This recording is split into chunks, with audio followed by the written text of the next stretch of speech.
சென்னையோடைய பல லேண்ட்மார்க்ஸ் அப்படின்னு சொல்லலாம். அதாவது சென்னைக்கு வந்துட்டோம் அப்படிங்கிறதுக்கு என்னெல்லாம் அறிகுறி? முக்காவாசி தமிழ் சினிமாலும், அதுவும் அந்த காலத்து பழைய காலத்து தமிழ் சினிமாவில் நீங்கள் பார்த்தீங்கன்னா, எல்ஐசி கட்டடம், சென்ட்ரல் ஸ்டேஷன், எக்மோர் ஸ்டேஷன், இந்த பீச்சில் இருக்கிற காந்தி சிலை, இதெல்லாம் தான் காமிப்பாங்க. இந்த காந்தி சிலை வந்து ஒரு பெரிய லேண்ட்மார்க் இந்த சிட்டிக்கு.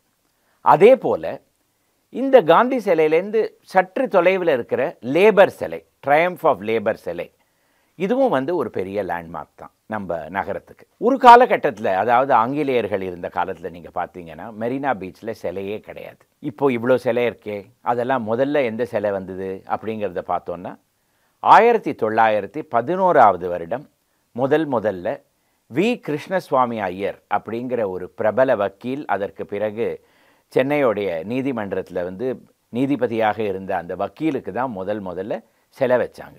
அந்த சிலை யூனிவர்சிட்டி செனட் ஹவுஸ் வாசலில் கிழக்க பார்த்துட்டு இருக்கு. அதற்கு பிறகு ஆங்கிலேயர்கள் காலத்தில் எந்த சிலை வச்சாங்களோ அது எல்லாமே வந்து கிழக்கு முகமாக தான் வச்சாங்க. அதாவது இப்போ நம்ம வந்து கடற்கரையில் பார்த்துட்டு இருக்கிற அதே டைரெக்ஷனில் வச்சாங்க. இப்போ இந்த மெரினா பீச்சில் முதல்ல மேற்க பார்த்து, அதாவது நகரத்தை பார்த்து வச்ச சிலையில் முதல் சிலை காந்தி சிலை தான். இதை வந்து 1950களில் தேவி பிரசாத் ராய் சௌத்ரி அப்படிங்கிறவர் தான் செதுக்கினார். இந்த தேவி பிரசாத் ராய் சௌத்ரி அந்த காலத்தில் ஒரு மிக பிரபலமான ஒரு சிற்பி, ஓவியரும். அவர் வந்து பெங்காலில் பிறந்து 1899 வருடம் வங்காளத்தில் பிறந்து, அதற்கு பிறகு 1929 வருடம் சென்னையுடைய அரசு கவின் கல்லூரி, இப்போ வந்து காலேஜ் ஆஃப் ஃபைன் ஆர்ட்ஸ் அப்படின்னு எக்மோரில் இருக்கிற அந்த கல்லூரிக்கு வந்து முதல்வராக வந்தார். அவர் வந்து செதுக்குவதிலும் பெரிய நிபுணர், ஓவியக்கலையிலும் பெரிய நிபுணர். அவருக்கு அடியில் வந்து பயிற்சி பெற்றவங்க பல பெயர் அதற்கு பிறகு மிக பிரபல ஓவியர்களாகவும் சிற்பிகளாகவும் வந்திருக்காங்க. இந்த தேவி பிரசாத் ராய் சௌத்ரி எப்படின்னா, அவருடைய மூளை எப்படி வேலை செய்யும் அப்படிங்கிறத யாராலேயுமே வந்து ஒரு யூகிக்க முடியாது. ஒரு கதை ஒன்று உண்டு. அந்த காலேஜ் ஆஃப் ஃபைன் ஆர்ட்ஸில் என்ன சொன்னாங்கன்னா, அவர் வந்து ஒரு மிக அழகான ஒரு பெண்மணியோட படத்தை வந்து வரைஞ்சி அப்படியே ஒரு ஓரத்தில் வச்சுட்டு போயிட்டாராம். மறுநாள் காலையில் வந்தபோது என்னாச்சா, அது வந்து அதில் மழை தண்ணி கொட்டி ஒரு பக்கம் அதில் வந்து அந்த பெயிண்டெல்லாம் வந்து நனைஞ்சு கசிஞ்சிருந்து தான். உடனே அவர் என்ன பண்ணாராம், அதை வந்து ஒரு மிக அழகான ஒரு மரமும் அதுக்கு மேலே ஒரு காக்கையுமாக வந்து அந்த படத்தை மாற்றிட்டாராம். ஒரு அழகான பெண்ணோட படத்தை எப்படி வந்து ஒரு வர்ணம் வந்து கசிஞ்சிருந்தது அப்படிங்கிறதுக்காக அதை உடனே ஒரு காக்கையோட படமாக வந்து அவர் மாற்றிட்டாராம்.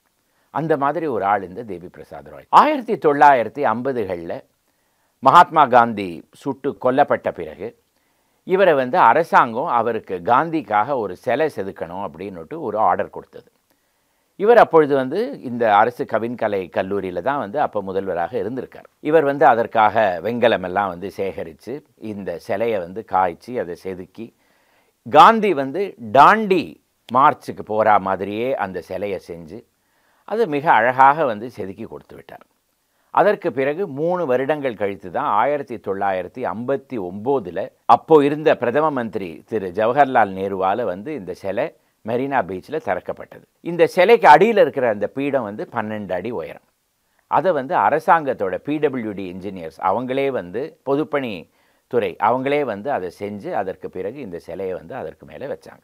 1956லேயே இந்த சிலை முடிக்கப்பட்ட பிறகு கல்கத்தா, அதாவது வங்காள அரசு வந்து இந்த சிலையை பற்றி கேள்விப்பட்டு தேவி பிரசாத் ராய் சௌத்ரியை இதே போல் ஒரு சிலை அவங்களுக்கும் பண்ணணும் அப்படின்னு சொல்லி ஒரு ஆர்டர் கொடுத்தது. அந்த விண்ணப்பத்துக்கு தகுந்தாப்பில் அதே ஐடென்டிக்கல் இங்கே இருக்கிற அதே சிலையை வந்து அவர் கல்கத்தாக்கும் செஞ்சு கொடுத்தார். அது கல்கத்தாவில் வந்து பார்க் ஸ்ட்ரீட் அப்படிங்கிற இடத்துல இன்னும் இருக்குது அந்த சிலை. இதில் ஒரு சுவாரஸ்யமான விஷயம் என்னென்னா, இப்போ இங்கே வந்து மெட்ரோ வேலைக்காக இந்த காந்தி சிலை இருக்கிற இடத்துலேருந்து வேற ஒரு இடத்துக்கு அகற்றப்படுகிறது அப்படின்னு நம்ம கேள்விப்படுறோம் இல்லையா. 1970களில் இதே போல் கல்கத்தாவில் இருக்கிற காந்தி சிலையும் வந்து அதுக்கு இருந்த இடத்துலேருந்து அகற்றப்பட்டு மெட்ரோ ரயில் வேலைக்காக அதற்கு பிறகு அங்கே ஸ்டேஷன் வந்த உடனே அந்த ஸ்டாச்சுவை திரும்பி எடுத்துக்கொண்டு வந்து அதே இடத்துல வச்சுருக்காங்க. இப்பவும் பார்க்கலாங்க. இவர் வந்து இந்த காந்தி சிலை, அதாவது கல்கத்தா அரசுக்காக காந்தி சிலை செஞ்சுட்டு இருக்கிற அதே காலத்தில் மரீனா பீச்சோட 2வது சிலையும் இவர் அப்போ தான் செதுக்கினார். அந்த சிலை எதுன்னு நீங்கள் பார்த்தீங்கன்னா லேபர் சிலை. இது நீங்கள் வந்து ஒரு வடக்கு புறமாக, காந்தி சிலையிலேருந்து வடக்கு புறமாக நீங்கள் நடந்து போனீங்கன்னா லேபர் சிலையை பார்க்கலாம். அதாவது 4 ஆட்கள் வந்து ஒரு பெரிய பாறாங்கல்ல தள்ளுற மாதிரி ஒரு சிலை. இதுக்கு வந்து இவருக்கு எங்கேருந்து வந்து இவரோட மைண்டில் இந்த மாதிரி ஒரு சிலைக்கு ஒரு ஐடியா வந்ததுன்னு பார்த்தீங்கன்னா, 2வது உலகப் போரில் அமெரிக்க படை வீரர்கள்லாம் வந்து ஈவோஜிமா அப்படிங்கிற ஒரு இடத்துல மிகவும் கஷ்டப்பட்டு இறங்கி அமெரிக்க கொடியை வந்து நாட்டுற மாதிரி ஒரு புகைப்படத்தை பார்த்த உடனே இவருக்கு வந்து இதே மாதிரி ஒரு சிலை பண்ணணும் அப்படின்னு ஆசை வந்து இந்த லேபர் சிலையை செஞ்சார். இந்த லேபர் சிலையில் 4 பேர் இருக்காங்க. 4 பேர் வந்து ஒரு பெரிய பாறாங்கல்ல தள்ளுற மாதிரி. அந்த 4 பேர் ஆக்சுவலி அதுக்கு மாடல் செஞ்சவங்க யார் அப்படின்னு நீங்கள் பார்த்தீங்கன்னா 2 பேர் தான். ஒருத்தர் பேர் ஸ்ரீனிவாசன், அவர் வந்து அந்த கவின்கலை கல்லூரியிலேயே வேலை பண்ணிட்டு இருந்தார். இன்னொருத்தர் பேர் ராமு, அவர் வந்து அந்த கல்லூரியில் மாணவனாக இருந்திருக்கிறார். அவங்க 2 பேரையும் மாடல் பண்ண வச்சு இவர் வந்து அந்த சிலையை செஞ்சு அரசாங்கம் அதுக்கு வந்து 40,000 ரூபாய் கொடுத்து அந்த காலத்தில் அதை வாங்கி அதை பீச்சில் வந்து திறந்து வைத்தது. எல்லாரும் ரொம்ப ஆனந்தப்பட்டாங்க. ஆஹா, இந்த பக்கம் ஒரு காந்தி சிலை, அந்த பக்கம் ஒரு லேபர் சிலை, 2மே வந்து ராய் சௌதரி தான் செஞ்சுருக்காரு. ரொம்ப பிரபலமாக செஞ்சுருக்காரு. எல்லாரும் அவரை வந்து வாழ்த்தினாங்க, புகழ்ந்தாங்க, எல்லாம் நடந்தது. அதே போல் கல்கத்தாவில் வந்து அவ்வளோ பெரிய அழகான ஒரு காந்தி சிலையை திறந்து வச்சுட்டாரு. எல்லாம் ரொம்ப பிரமாதம். மொத்தம் வந்து ஒரு 1,10,000 ரூபாயோ ஏதோ வந்து அவர் வந்து ஒரு பில் போட்டு அந்த அந்த அரசாங்கத்துக்கு அந்த பில்லை கொடுத்து அவர் பணத்தையும் வாங்கிட்டார். ஒரு 3 மாதம் கழித்து விற்பனை வரி இலாக்கா, அதாவது சேல்ஸ் டேக்ஸ் துறையிலேருந்து அவருக்கு வந்து ஒரு டிமாண்ட் நோட்டீஸ் வந்தது. நீங்கள் வந்து காந்தி சிலையை செதுக்கியிருக்கீங்க, இதை நீங்கள் விற்றுருக்கீங்க, இதுக்கு நீங்கள் வந்து விற்பனை வரி கட்டவே இல்லை அப்படின்னு சொல்லி ஒரு டிமாண்ட் நோட்டீஸ் வந்தது. ராய் சௌதரி திக்கு முக்காடி போயிட்டார். காந்தி சிலையை செதுக்கினதுக்கு சேல்ஸ் டேக்ஸா? அதுவும் அரசாங்கமே நம்மளை வந்து இந்த சிலையை செதுக்கணும்னு சொல்லி வந்து ஆர்டர் கொடுத்த பிறகு இதற்கு எப்படி சேல்ஸ் டேக்ஸ் கட்ட முடியும்? அவர் பாவம் அதை செதுக்கின போது அதுக்கு லாபம் அதெல்லாம் ஒன்றுமே பார்க்கல. அவர் வந்து ஏதோ அரசாங்கம் நம்மளை வந்து இந்த வேலையை பண்ண வச்சுருக்கே, ரொம்ப ஒரு பெரிய விஷயம், காந்திக்கு நம்ம ஒரு சிலை பண்ண போகிறோம் அப்படிங்கிற ஒரு மகிழ்ச்சியில் வந்து அவர் அந்த மாதிரி ஒரு சிலையை செஞ்சுட்டார். அவருக்கு அதில் லாபமும் கிடையாது. இப்போ எங்கே இந்த விற்பனை வரியை கட்டுறது? அரசாங்கத்தில் பல பேரிடம் கேட்டு பார்த்தார் உதவிக்கு. யாருமே ஒன்றுமே அவருக்கு உதவிக்கு வரல. கடைசியில் நீதிமன்றத்தில் கோர்ட்டில் கேஸ் போட வேண்டிய ஒரு நிலைமை வந்துடுது. இந்த மாதிரி நான் இது கட்ட முடியாது, இது சேல்ஸ் டேக்ஸே கிடையாது, நான் வந்து விற்பனை பண்ணவே இல்லை, நான் ஒரு கலைஞன், என்னை வந்து அரசாங்கம் இந்த சிலையை வந்து செதுக்க வச்சது, அதனால தான் நான் செஞ்சேன் அப்படின்னு சொல்லி இவர் வந்து கோர்ட்டில் ஒரு கேஸ் போட்டார். அது வந்து நீதிபதி ஜஸ்டிஸ் வீராசாமி முன்னிலையில் இந்த கேஸ் வந்தது. 1962 வருடம், அதாவது 6 வருடங்கள் கழித்து இவர் வந்து அந்த சிலையை செதுக்கி அதற்கு பிறகு 6 வருடம் இவர் வந்து கோர்ட்டும் கச்சேரியுமாக அலைந்த பிறகு கடைசியில் தீர்ப்பு வந்தது. தீர்ப்பில் என்ன சொன்னாங்கன்னா, இது வந்து ஒரு விற்பனை அப்படின்னே கருத முடியாது, இவர் வந்து ஒரு கலைஞர். ஒரு விற்பனைங்கிறது எப்போ வரலாம்? ஒரே மாதிரி ஒரு பொருளை வந்து திருப்பி திருப்பி செஞ்சு அதை பல பேருக்கு வந்து நுகர்வோருக்கு வந்து விற்றாதான் அது வந்து விற்பனை. இவர் வந்து ஒரே ஒரு சிலையை செஞ்சுருக்கார். அதுவும் அரசாங்கம் இவரை கூப்பிட்டு இவரை வந்து பண்ண வச்ச சிலை. இது அரசாங்கம் இந்த சிலையை வாங்கலைன்னா இவரால் இதை வேறு யாருக்காவது விற்க முடியுமா? விற்க முடியவே முடியாது. அதனால் இதை வந்து ஒரு விற்பனை அப்படின்னு கருத முடியாது, அதனால் இதற்கு வந்து வரி வராது அப்படின்னு சொல்லி ஒரு தீர்ப்பு வந்தது. பாருங்கள், ஒரு நல்ல காரியம் பண்ண போயிட்டு அவர் எப்படி வந்து மாட்டின்ட்டார் அப்படின்னு. இந்த காந்தி சிலை ஒரு பெரிய லேண்ட்மார்க், நான் சொன்ன மாதிரி. அதே மாதிரி அந்த லேபர் சிலையும் ஒரு மற்றொரு லேண்ட்மார்க். அதற்கு பிறகு வந்த சிலையெல்லாம் எப்போ வந்ததுன்னு பார்த்தீங்கன்னா, 1968 வருடம் அறிஞர் அண்ணா 2வது உலக தமிழ் மாநாடு நடத்தின பொழுது தான் மீதி எல்லா சிலையும் வந்தது. அதில் சில சிலைகளெல்லாம் வந்து ஒரு சில சிலைகளை பற்றி யாருக்குமே ரொம்ப தெரியவும் தெரியாது, அதை பார்க்க கூட மாட்டாங்க. சில சிலைகள் திருப்பி திருப்பி நியூஸில் வந்துகிட்டே இருக்கும். அதில் உதாரணத்துக்கு ஒன்று கண்ணகி சிலை. அந்த கண்ணகி சிலையை பற்றி நம்ம இன்னொரு வாரம் இன்னொரு எபிசோடில் வச்சுக்கலாம். ஆனால் இந்த டிபி ராய் சௌதரி செதுக்கின பல சிற்பங்கள் பல இடத்துல இருக்குது. இது வந்து சென்னையிலேயே வந்து ஃப்ரீமேசன்ஸ் ஹால்னு ஒரு இடம் இருக்குது, அதுக்குள்ளே ஒரு 2-3 சிலைகள் இருக்குது. அதே போல் டெல்லிக்கு போனீங்கன்னா அங்கே வந்து காந்தி, இங்கே வந்து காந்தி தனியாக நடந்து போகிற மாதிரி இருக்கிற சிலை, டெல்லியில் வந்து ஒரு 10 பேர் காந்திக்கு பின்னாடி நடந்து வரா மாதிரி ஒரு சிலை. அதாவது டாண்டி மார்ச்சில் அவர் போயிட்டுருக்கிறார், அவருக்கு பின்னாடி வந்து எல்லோரும் எப்படி நடந்து வராங்க அப்படிங்கிற காமிக்கிற மாதிரி ஒரு பெரிய சிலை வந்து அவர் செதுக்கி டெல்லியில் இருக்குது. இவ்வளவு ஒரு பிரபலமான ஒரு டிபி ராய் சௌதரியோட பல சீடர்களில் வந்து உதாரணத்துக்கு கலாசாகரம் ராஜகோபால், பணிக்கர், எஸ் ராஜம், மணியன் செல்வம், இந்த மாதிரி பல சிற்பிகள், ஓவியக்காரர்கள் எல்லாம் அவருக்கு அடியில் தான் வந்து இங்கே வந்து ட்ரைனிங் பெற்று பிறகு உலகமே புகழற அளவுக்கு வந்து பெரிய பெரிய ஓவியர்களாகவும் சிற்பிகளாகவும் ஆனார்கள். அடையார் கிளப் கேட் ஹோட்டலோட வரலாறு என்ன அப்படிங்கிறத பார்க்க வேண்டாமா? ஹோட்டல் என்னவோ 1985 ஆண்டு தான் திறக்கப்பட்டது. ஆனால் அந்த நிலம், அந்த ப்ராப்பர்ட்டி இருக்கே, அந்த ப்ராப்பர்ட்டியோட வரலாறு 18வது நூற்றாண்டுலேருந்து இருக்கிறது அப்படின்னு நான் சொன்னேன்னா நீங்கள் நம்புவீங்களா? அதுதான் இன்னைக்கு கதை. முதல்ல இந்த ப்ராப்பர்ட்டி, இந்த நிலம் முதல்ல நமக்கு எப்போ அதை பற்றி சான்றுகள்லாம் வருகிறது அப்படின்னு நம்ம பார்த்தோம்னா 18வது நூற்றாண்டில் ஜான் டிமாண்டி அப்படின்னு போர்த்துகல் நாட்டிலேருந்து 18வது நூற்றாண்டுடைய கடைசி காலத்தில் சென்னைக்கு வந்து ஒரு வியாபாரத்தை ஆரம்பிக்கிறார். அதற்கு பிறகு படிப்படியாக வளர்ந்து ஒரு பெரிய கோட்டீஸ்வரராக ஆகிவிடுகிறார். ஜான் டிமாண்டி தன்னுடைய சொந்த நிலமாக அடையார் நதிக்கரையோடைய வடக்கு கரையில் இருக்கிற பெரும்பாலும் இருக்கிற பகுதிகளை விலைக்கு வாங்கி அந்த இடத்துல ஒரு வீடு, அந்த வீடு 1760களிலேயே கட்டப்பட்டது. மோப்ரேஸ் குப்போலா அப்படின்னு பெயர். அந்த காலத்தில் ஜார்ஜ் மோப்ரேன்னு ஒரு கிழக்கிந்திய கம்பெனி ஆஃபீஸர், அவருக்காக கட்டப்பட்ட அந்த கட்டடம். அதை தன்னுடைய இல்லமாக மாற்றிக்கொண்டு விடுகிறார். ஜான் டிமாண்டி அந்த பகுதியில் தான் வாழ்ந்தார். இவ்வளவு பெரிய ஒரு பணக்காரர், செல்வந்தர், இவருடைய வாழ்க்கையும் மிக மகிழ்ச்சியாக தான் இருந்திருக்கும் அப்படின்னு நீங்கள் கருதலாம். ஆனால் அப்படி இல்லை. அவருடைய மனைவி ஒரு மனநிலை கோளாறுனால பல வருடங்கள் அவதிப்பட்டு அவங்களை கோவளத்தில் கொண்டு போய் தனியாக ஒரு இடத்தில் வைத்திருந்தார். இவருக்கு ஒரே மகன். அவர் யூரோப்பில் 1816வது வருடம் திடீரென்று இறந்து விடுகிறார். அந்த துக்கத்தில் ஜான் டிமாண்டேயும் 1821வது வருடம் மரணமடைந்து விடுகிறார். அவருடைய உயிலில் அந்த பெரிய சொத்து, பல ஏக்கர் பரப்பு, அதுவும் பல ஏக்கர்னா பல 100 ஏக்கர் பரப்பு, இது எல்லாத்தையும் சர்ச்சுக்கு எழுதி விடுகிறார், கேத்தலிக் சர்ச்சுக்கு. அந்த உயிலில் ஒரு கண்டிஷன், இந்த சர்ச் வந்து இந்த நிலத்தை விற்கக்கூடாது, பிரிக்கக்கூடாது, அப்படியே அதை வந்து வைத்திருக்க வேண்டும் அப்படின்னு ஒரு நிபந்தனை வைக்கிறார். ஆனால் நாள் கடந்து விடவே அவ்வளவு பெரிய ஒரு நிலத்தை சர்ச் வைத்து கொண்டு என்ன பண்ண முடியும்? அதனால் சர்ச் வந்து மறுபடியும் 2-3 தடவை உயர் நீதிமன்றத்துக்கு சென்று அங்கே அவங்களுடைய அனுமதியை பெற்று அந்த சொத்தெல்லாம் விற்க ஆரம்பித்தது. அதில் அந்த காலத்தில் ஆங்கிலேயர்கள் பல பெயர்கள் அவர்களுடைய விடுமுறை பங்களாவாக அடையார் நதிக்கரையில் தன்னுடைய பங்களாக்களை கட்டி கொண்டார்கள்.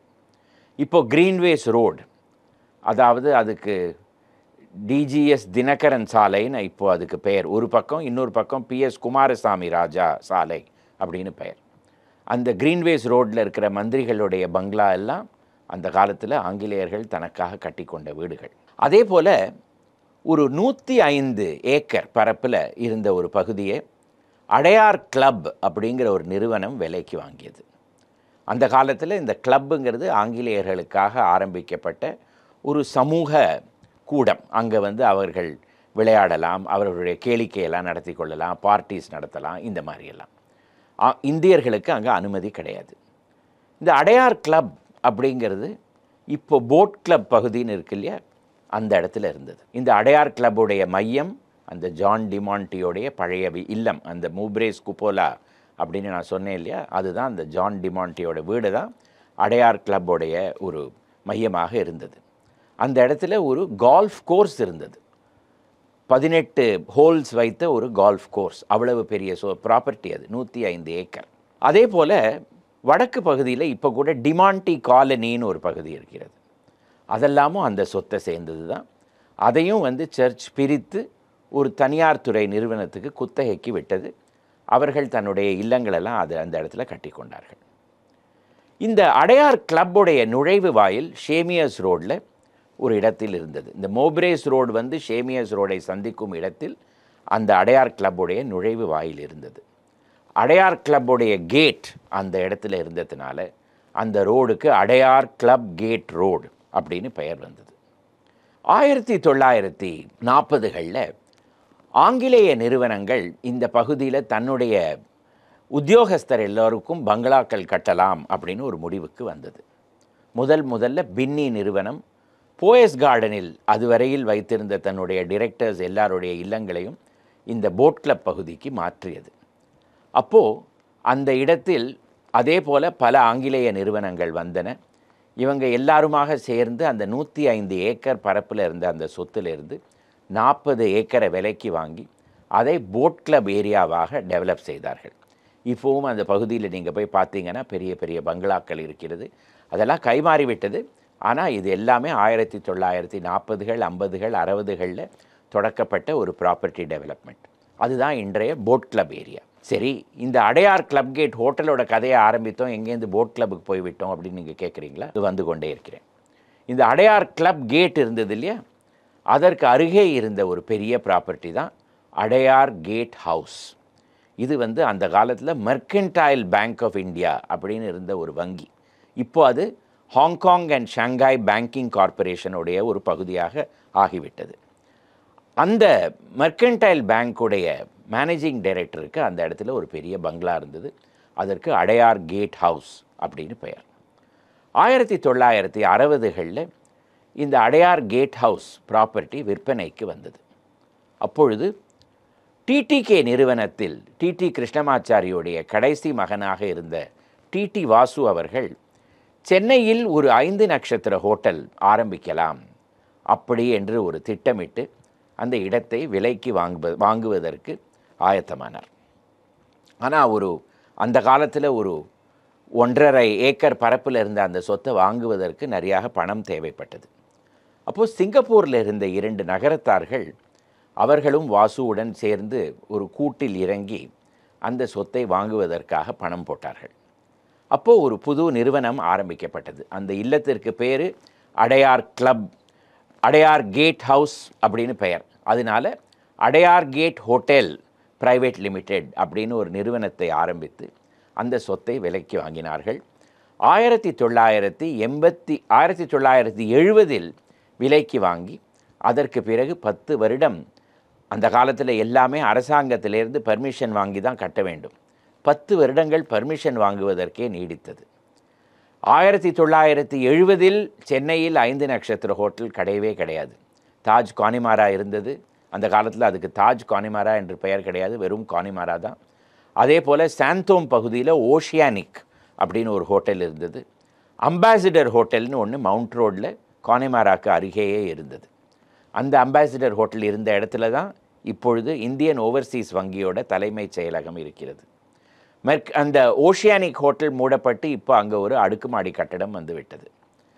1970 ஒரு ஹோட்டல் கூட இல்லை அப்படின்னு நான் சொன்னேன் இல்லையா. ஆனால் 1980களில் இந்த அடையார் கேட் ஹோட்டல் கன்ஸ்ட்ரக்ஷன் கட்டுமான வேலையெல்லாம் ஆரம்பிக்கும் தருணத்தில் தாஜ் கொரமேண்டல் வந்துவிட்டது. மெல்ல மெல்ல பல நட்சத்திர ஹோட்டல்கள் சென்னைக்கு வர ஆரம்பித்து விட்டன. ஒரு ஹோட்டல் கட்டுவது அப்படி என்பது ஒரு சாதாரண விஷயம் கிடையாது. ஏராளமான பணம் தேவை, நிறைய நாள் பிடிக்கும். ஒரு முதல்ல போட்ட திட்டத்துக்கும் கடைசியில் அது முடிவடைவதற்கும் நிறையாக வித்தியாசங்கள் இருக்கும். நாள் கடந்து விடவே அந்த 2 நகரத்தார்களுக்கு பொறுமை இழந்து விட்டார்கள். இனிமே இந்த திட்டத்தில் நாம் பணம் போட வேண்டாம் என்று அவர்கள் தன்னுடைய பணத்தை திரும்பி கேட்க ஆரம்பித்தார்கள். அப்பொழுது திரு வாசுவுடைய டிடிகே நிறுவனம், அவருடைய குடும்பத்து நிறுவனம், இந்த ஹோட்டலில் 2 கோடி பணம் போட்டு அதை வாங்கி கொண்டது. ஆனால் அந்த பணமும் போரவில்லை. அந்த தருணத்தில் தான் கோயல் அப்படின்னு ஒரு வடக்கிந்திய வியாபாரி, ஒரு பிஸ்னஸ்மேன், உத்தியோகஸ்தர், சென்னையில் இருந்தவர், அவர் பணம் போட்டு அந்த ஹோட்டலில் பெரும் பங்கை தனதாக ஆக்கி கொண்டார். 1985 வருடம் இந்த ஹோட்டலின் கட்டுமான வேலைகள் முடிந்தது. திரு வாசு அவர்கள் இந்த ஹோட்டலுக்கு சேர்மனாக ஆனார். அவர்தான் முதலில் வெல்கம் குரூப், அதாவது ஐடிசி நிறுவனத்துடைய வெல்கம் குரூப்புடன் இந்த ஹோட்டலுக்கு ஒரு கொலாபரேஷனை அரேஞ்ச் செய்தார். அதற்கு பிறகு இந்த ஹோட்டலுக்கு பெயர் Adyar Gate Welcome Group hotel அப்படின்னு இருந்தது. அந்த வெல்கம் குரூப் ஷெரட்டன் ஹோட்டல் நிறுவனத்தோடைய ஒரு டைப் வந்த உடனே இந்த இடத்துக்கு Adyar Gate Sheraton hotel and towers அப்படின்னு பெயர் மாற்றப்பட்டது. நாளடைவில் இதுவே தான் பார்க் ஷெரட்டன் அப்படி என்கிற ஹோட்டலாகவும் மாறியது. திரு வாசு அவர்கள் சேர்மனாக இருந்தார். அவர் சில புது ஐடியாஸ் எல்லாம் இந்த ஹோட்டலுக்கு கொண்டு வந்தார். ஒன்று என்னவென்றால் தக்ஷின் அப்படின்னு இந்த ஹோட்டலில் ஒரு ரெஸ்டாரண்ட். அங்கே தென்னிந்திய தின்பண்டங்கள் தான் கிடைக்கும். அங்கே சாப்பிடுவதற்கு வடதேசத்திலேருந்து, யூரோப்லேருந்து, அமெரிக்காலேருந்து வரும் சுற்றுலா பயணிகள் எல்லாரும் வருவார்கள். இந்த தக்ஷின் அப்படிங்கிற ரெஸ்டாரண்ட் ஒரு பிரபலமான ரெஸ்டாரண்ட்டாக மாறிவிட்டது.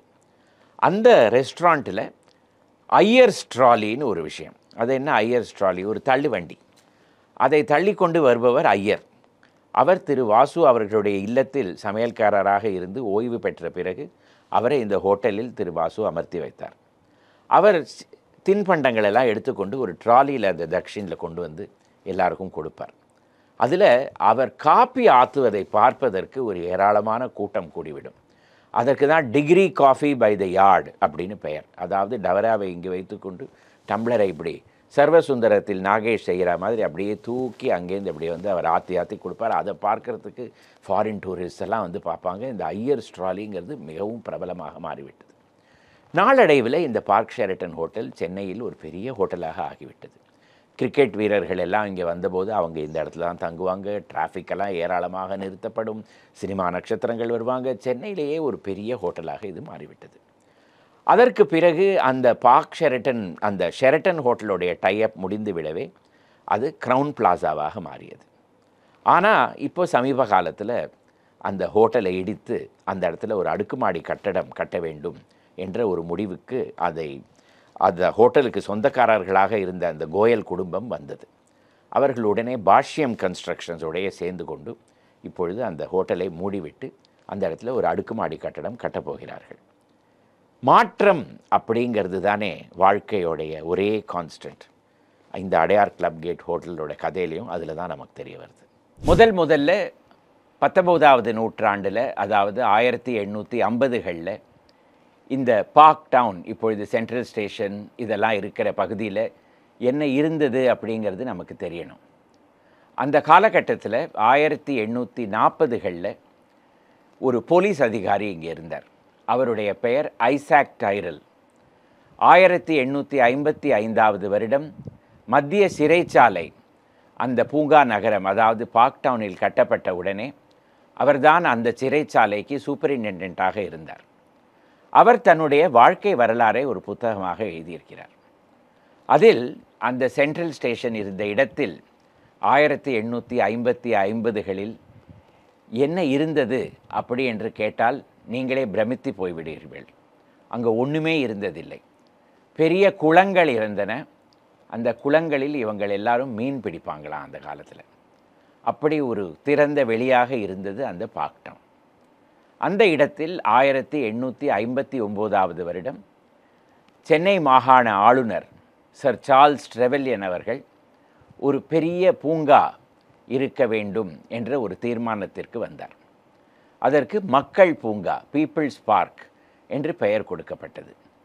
1859வது வருடம் பணிகள் ஆரம்பிக்கப்பட்டு 1861வது வருடம் வரையில் வேலைகள் நீடித்து முடிவடைந்தன. மொத்தம் 116 ஏக்கரில் ஒரு பெரிய பூங்கா. அதில் ஏராளமான செடி கொடிகள், 2 பெரிய குளங்கள். ஒரு குளத்திற்கு பெயர் லில்லி பாண்ட், அதாவது அல்லிக்குளம். இப்பொழுதும் சென்ட்ரல் ஸ்டேஷன் பகுதியில் அல்லிக்குளம் என்ற பெயர் மட்டும் இருக்கிறது. ஆனால் அல்லிக்குளம் இல்லை. அந்த அல்லிக்குளம் தான் இந்த பீப்புள்ஸ் பார்க்கு நடுவே இருந்த பெரிய அல்லிக்குளம். அதை தவிர 11 மைல் கணக்கில் இருந்த பாதைகள், அதாவது ரோட்ஸ். 2 குளங்கள், 11 மைல் கணக்கில் இருந்த பாதைகள், அதற்கு பிறகு 2 டென்னிஸ் கோர்ட்ஸ், ஒரு நீச்சல் குளம், ஒரு ஜூ, ஒரு பேண்ட் ஸ்டாண்ட். இதெல்லாம் அந்த பீப்புள்ஸ் பார்க் நடுவே இருந்தது. இது மக்கள் இந்த இடத்திற்கு ஏராளமாக வர ஆரம்பித்தார்கள். 1880களில் இந்த இடத்தில் பார்க் ஃபேர் எக்ஸிபிஷன் அப்படி என்று ஒன்று ஆரம்பிக்கப்பட்டது. இது ஒரு வருடமும் ஜனவரி மாதம் பொங்கல் நடக்கும் பொழுது இந்த பார்க் ஃபேர் எக்ஸிபிஷனும் நடக்கும். பார்க் ஃபேர் கண்காட்சி. பல பொருட்கள் அந்த இடத்தில் வந்து காட்சியில் வைக்கப்படும். பல நிகழ்ச்சிகள் நடக்கும், போட்டிகள் நடக்கும். ஆயிரக்கணக்கான மக்கள் வருவார்கள். 1880களில் இந்த பார்க் டவுன் கண்காட்சி நடக்கும் பொழுது ஒரு பெரிய தீ விபத்து நடந்து பல நூறுக்கணக்கான மக்கள் இறந்தும் போனார்கள். ஆனாலும் அந்த பார்க் டவுன் கண்காட்சி வருடா வருடம் நடத்தப்பட்டது. 1970கள் 80கள் வரையில் நடந்து கொண்டே இருந்தது, சுமார் 100 வருடங்களுக்கு. இந்த பகுதியில் இவ்வளவு பெரிய ஒரு திறந்த வெளி இருந்தால், இவ்வளவு ஜன நெரிசல் இருக்கும் ஒரு நகரத்தில் கட்டிடங்கள் வருவது ரொம்ப சகஜமான விஷயம்தான். முதலில் 1873வது வருடம் பீப்பிள்ஸ் பார்க்கின் கிழக்கு பகுதியில் ஓரத்தில் சென்ட்ரல் ஸ்டேஷன் எழுப்பப்பட்டது. உடனே ராயபுரத்திலிருந்து ரயில்வே லைன்கள் அந்த பீப்பிள்ஸ் பார்க்கின் ஒரு ஓரமாக வந்து சென்ட்ரல் ஸ்டேஷனில் வந்து முடிவடைந்தன. அதற்கு பிறகு சென்ட்ரல் ஸ்டேஷனே சென்னையின் மிக முக்கியமான ஸ்டேஷனாகவும் மாறிவிட்டது. இதற்கு அடுத்ததாக 1887வது வருடம் விக்டோரியா பப்ளிக் ஹால் கட்டப்பட்டது. ஏராளமான மக்கள் விக்டோரியா பப்ளிக் ஹாலில் நாடகங்கள், அதற்கு பிறகு அங்கு நடக்கும் பல்வேறு நிகழ்ச்சிகளை பார்ப்பதற்கு கேட்பதற்கெல்லாம் வர ஆரம்பித்தார்கள். அதற்கு பிறகு 1913வது வருடம் ரிப்பன் பில்டிங் கட்டப்பட்டது. இதற்கு நடுவே 1898வது வருடம் விக்டோரியா பப்ளிக் ஹாலுக்கும் சென்ட்ரல் ஸ்டேஷனுக்கும் நடுவே இருந்த இடத்தில் மூர் மார்க்கெட் கட்டப்பட்டது. ஆக ஒரு டவுன் ஹால், ஒரு மார்க்கெட், ஒரு ரயில்வே ஸ்டேஷன், அதே போல நகர மாநகராட்சியின் தலைமைச் செயலகமும் இதே இடத்தில் இருந்ததனால் ஜன நெரிசல் கூடுதலாக ஆகிக்கொண்டே வந்தது. ஆனாலும் பீப்பிள்ஸ் பார்க்குடைய எஞ்சிய பகுதிகள் நன்றாகவே இருந்தன. இந்த தருணத்தில், அதாவது 20வது நூற்றாண்டுடைய ஆரம்ப காலத்தில் விக்டோரியா பப்ளிக் ஹாலில் சவுத் இந்தியன் அத்லெட்டிக் அசோசியேஷன் என்கிற ஒரு விளையாட்டு சங்கம் இருந்தது. அவர்கள் இந்த பிரதி ஜனவரி மாதத்தில் அந்த பார்க் டவுன் ஃபேர் நடத்தும் பொழுது அவர்களுடைய விளையாட்டு நிகழ்ச்சிகளெல்லாம் நடத்துவார்கள், போட்டிகளெல்லாம் நடத்துவார்கள். இதில் பாக்ஸிங் மேட்சஸ் நடக்கும். நீங்கள் சார்பாட்ட பரம்பரை என்ற அந்த படத்தை பார்த்திருப்பீர்கள். அதில் நடந்த அந்த சீனெல்லாம் வந்து ஒரு காலத்தில் நேரடியாகவே மக்கள் பார்த்திருக்கிறார்கள். கிங் காங் என்கிற ஒரு பெரிய ரெஸ்லர் வந்து மக்களிடம் கூப்பிடுவார், அவர்கள் யாராவது வந்து அவருடன் பாக்ஸிங் செய்வதற்கு. இப்படியெல்லாம் நடக்கும். அதே போல் கன் போட் ஜாக் என்று ஒரு கேரக்டர், அவர் ஒரு பெரிய ஒரு சேம்பருக்குள் அவருடைய மோட்டார் பைக்கை வெர்டிக்கலாகவே ஓட்டி கொண்டு போவார். மேலிருந்து கீழே வருவார், கீழே இருந்து மேலே போவார். இதை பார்ப்பதற்கு ஏராளமான மக்கள் கூடுவார்கள். இதை தவிர ரேக்லா ரேஸ் நடக்கும். அதாவது 2 சக்கர வண்டியில் குதிரை அல்லது மாடு பூட்டப்பட்டு அவர்களுக்கு நடுவே போட்டிகள் நடக்கும். அதுக்கு ரேக்லா ரேஸ் என்றெல்லாம் பெயர். இப்படியெல்லாம் பலவிதமான நிகழ்ச்சிகள் அந்த பார்க் டவுன் ஃபேரில் ஜனவரி மாதத்தில் நடந்து கொண்டே வந்தது. 1949வது வருடம் சென்னை மாநகராட்சி ஒரு முடிவுக்கு வந்தது. இந்த பீப்பிள்ஸ் பார்க்கின் ஒரு பெரிய பகுதியில் ஒரு ஸ்டேடியம் கட்டினால் என்ன? அந்த ஸ்டேடியம் தான் இப்பொழுதும் இருக்கிற கார்ப்பரேஷன் ஸ்டேடியம், அதாவது ஜவஹர்லால் நேரு ஸ்டேடியம்.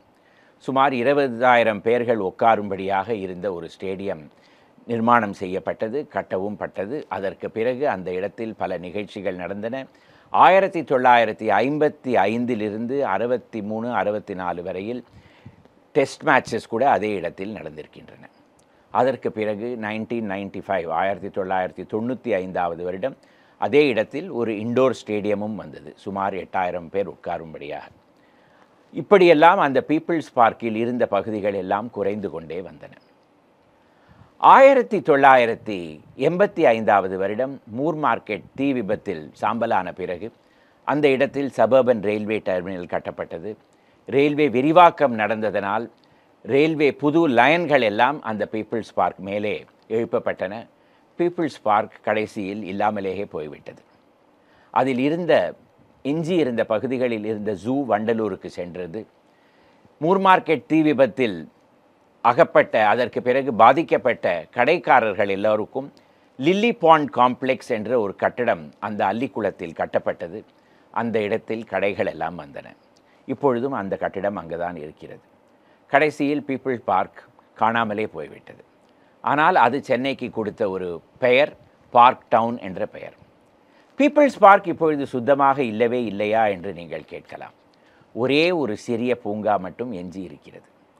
சிடன்ஹாம்ஸ் ரோடு, அதாவது ராஜா முத்தையா சாலையில் நீங்கள் ரிப்பன் பில்டிங்க்கு பின்புறம் சென்றீர்களானால் ஒரு சிறிய பாதை, அதற்குள்ளே போய் பார்த்தீர்களானால் மை லேடிஸ் பூங்கா, எனது சீமாட்டியின் பூங்கா என்ற ஒரு பூங்கா இன்னும் இருக்கிறது. உள்ளே போய் பாருங்கள். மிக பழமையான மரங்கள் அவ்வளவு அழகாக பராமரிக்கப்பட்டு இருக்கின்றன. இந்த இடத்தில் வடசென்னையில் இருக்கும் மக்கள் காலை மாலை வேளையில் ஏராளமாக வந்து நடந்து போவார்கள், உடல் பயிற்சி எல்லாம் செய்வார்கள், யோகாசனம் எல்லாம் செய்வார்கள். இதற்கு நடுவே பல சிலைகளும் இருக்கும். மிக அழகான பூங்கா. இதை நீங்கள் அவசியம் போய் பார்க்க வேண்டும். இதுதான் அந்த பீப்புள்ஸ் பார்க் 116 ஏக்கரில் இருந்து எஞ்சி இருக்கும் பகுதி இந்த மை லேடிஸ் பூங்கா தான். இது சென்னை மாநகராட்சியின் தந்தை, அதாவது மேயருடைய பர்சனல் பூங்கா.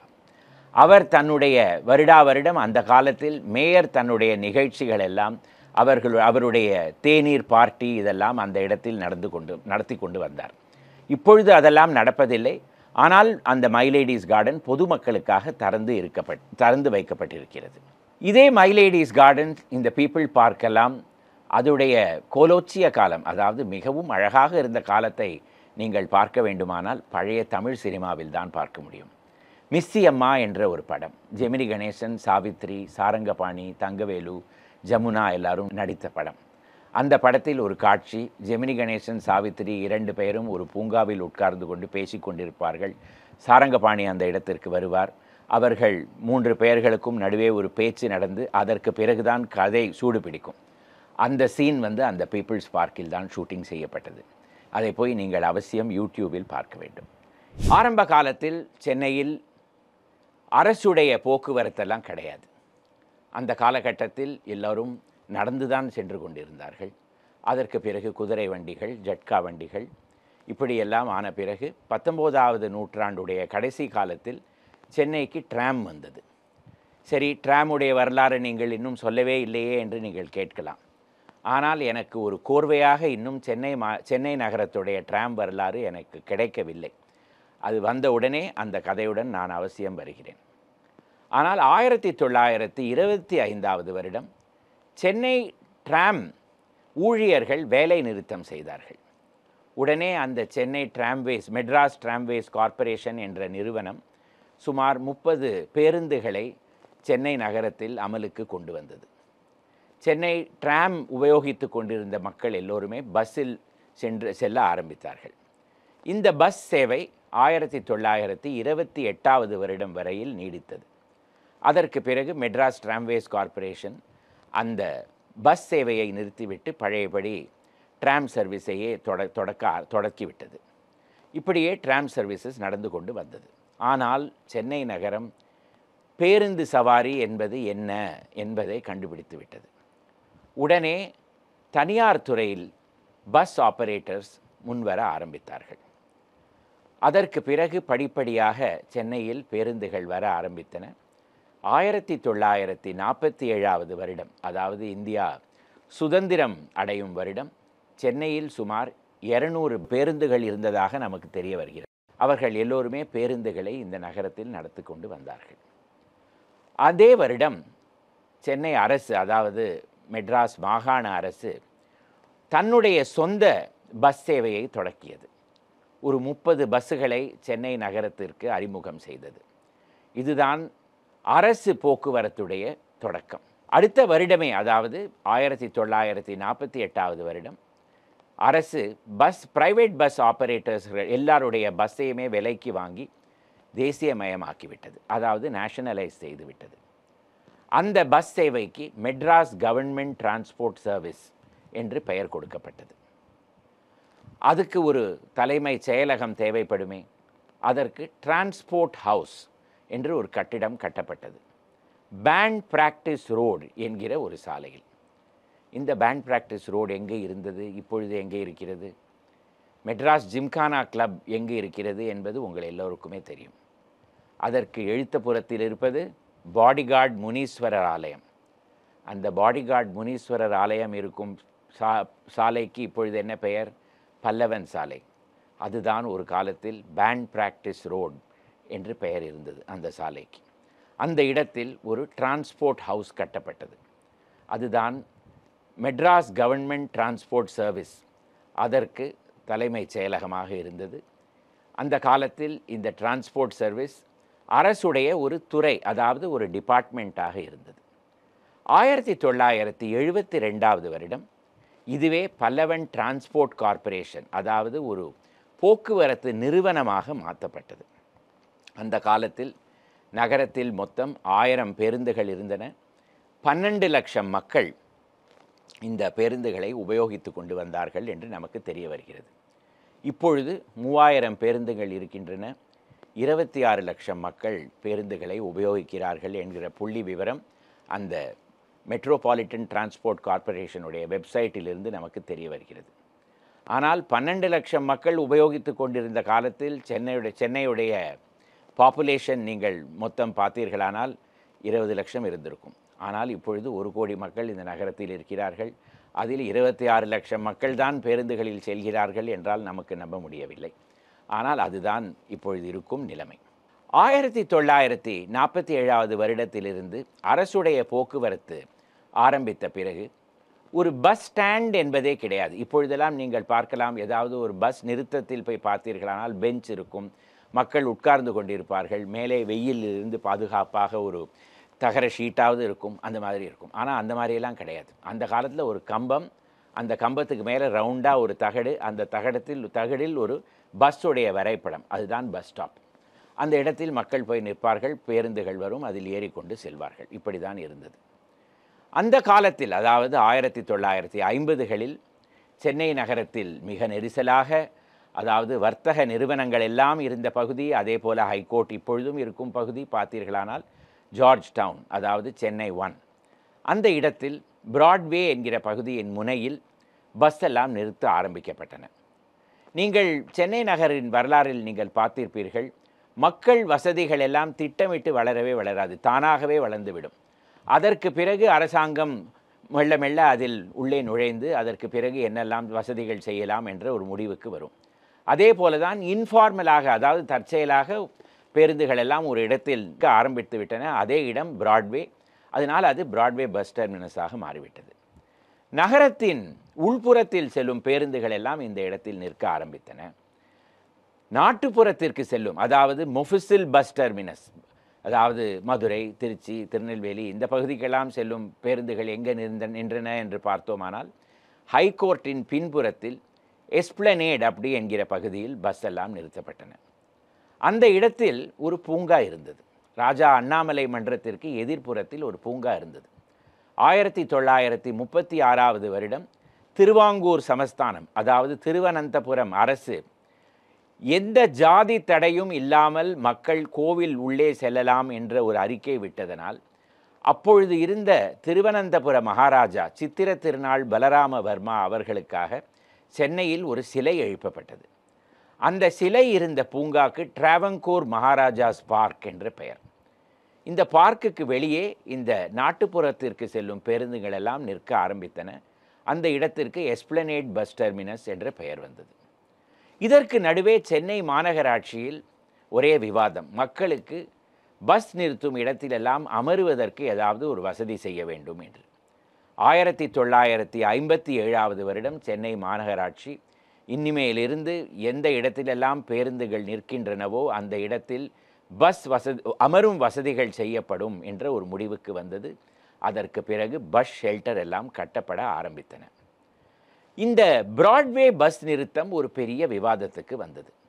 அந்த இடத்தில் ஜன நெரிசல் மிக அதிகமாக இருந்ததாகவும் ஏராளமான கடைகள் இருந்ததாகவும் எல்லாம் நமக்கு தெரிய வருகிறது. இப்பொழுதும் அப்படியே தான் இருக்கிறது. 1964 வருடம் சென்னை மாநகராட்சி மேயரான திரு வேலூர் நாராயணன் அவர்தான் முதலில் சிங்கார சென்னை என்ற பதத்தை உபயோகித்தார். அவர் கூறினார், அந்த இடத்தில் பேருந்துகளுக்கு மேலே, அதாவது பிராட்வே இருக்கும் இடத்தில் பேருந்துகளுக்கு மேலே கடைகள் தான் இருக்கின்றன, அந்த இடத்தில் எப்பொழுதுமே பழைய சாப்பாடு வாடை, குப்பை வாடை தான் இருக்கிறது என்று கூறியிருக்கிறார். அப்பொழுதிலிருந்து 1964 வருடத்திலிருந்து 1972 வரையில் சென்னை மாநகராட்சியில் விவாதங்கள் தொடர்ந்து நடந்து கொண்டே வந்தன.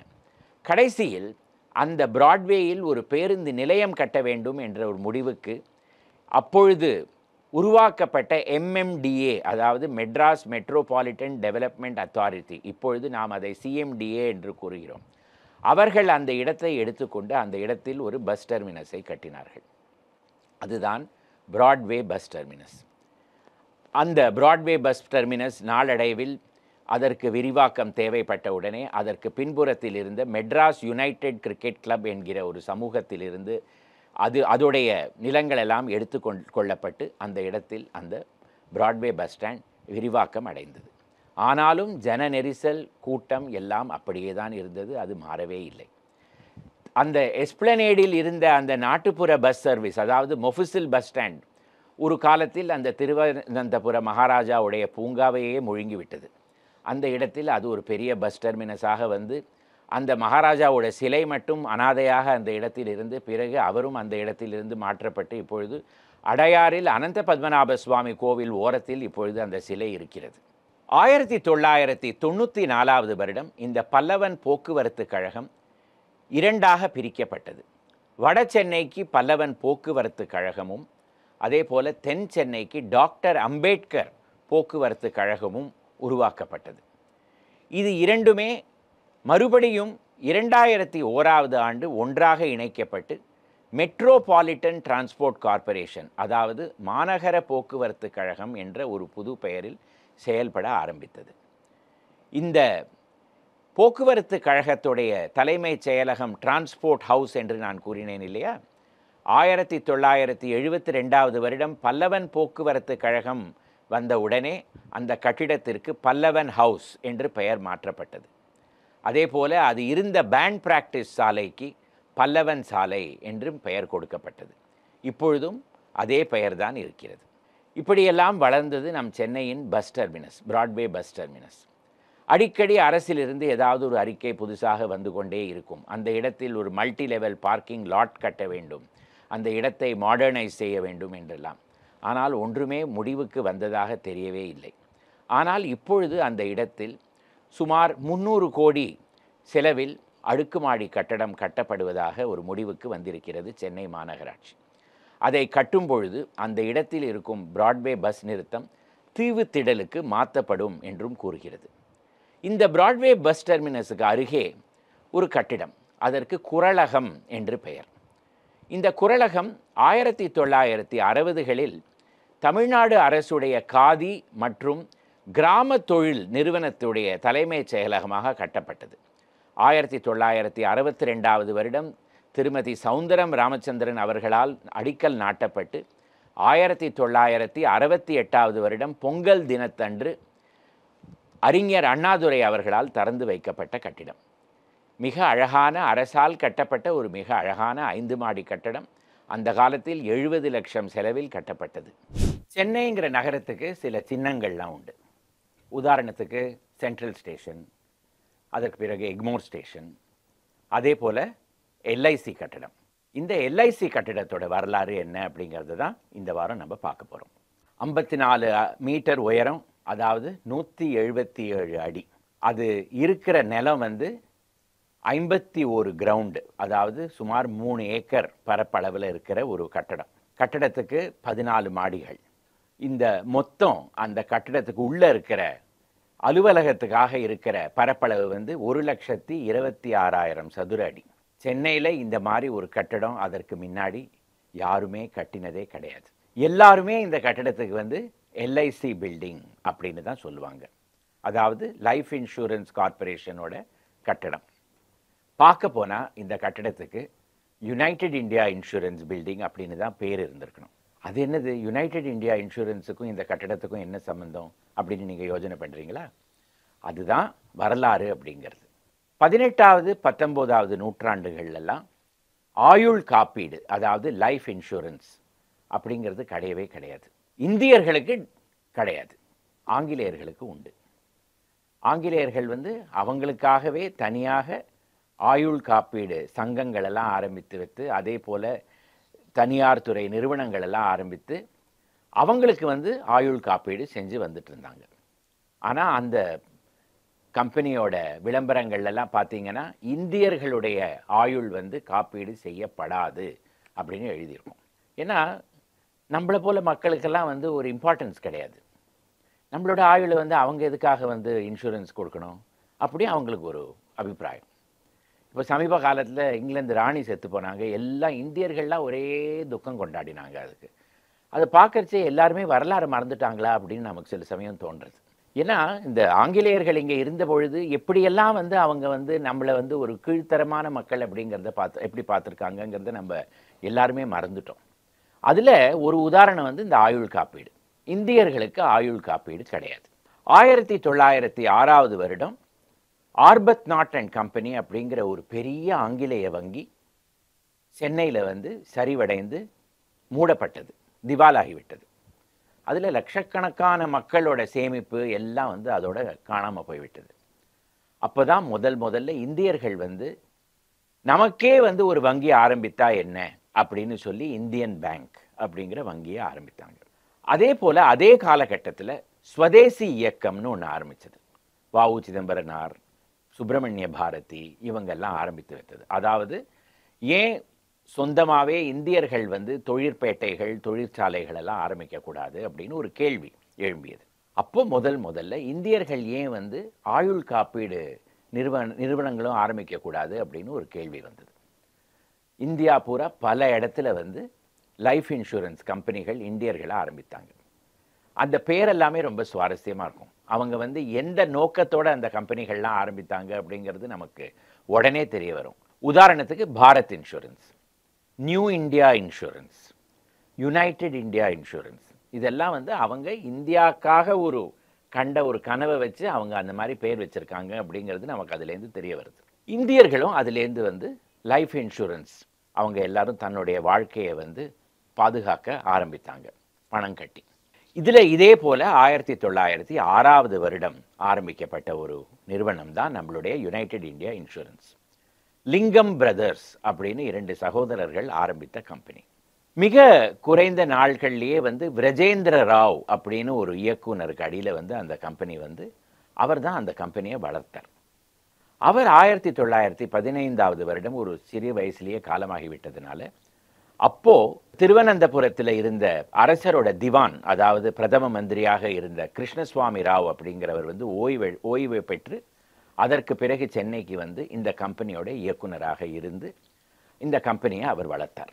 1922 வருடம் யுனைடெட் இந்தியா இன்சூரன்ஸை அவர் வந்து சர் எம்சிடி முத்தையா செட்டியார் அப்படிங்கிற ஒரு பெரிய உத்தியோகஸ்தர் கையில் கொடுத்து விட்டார்.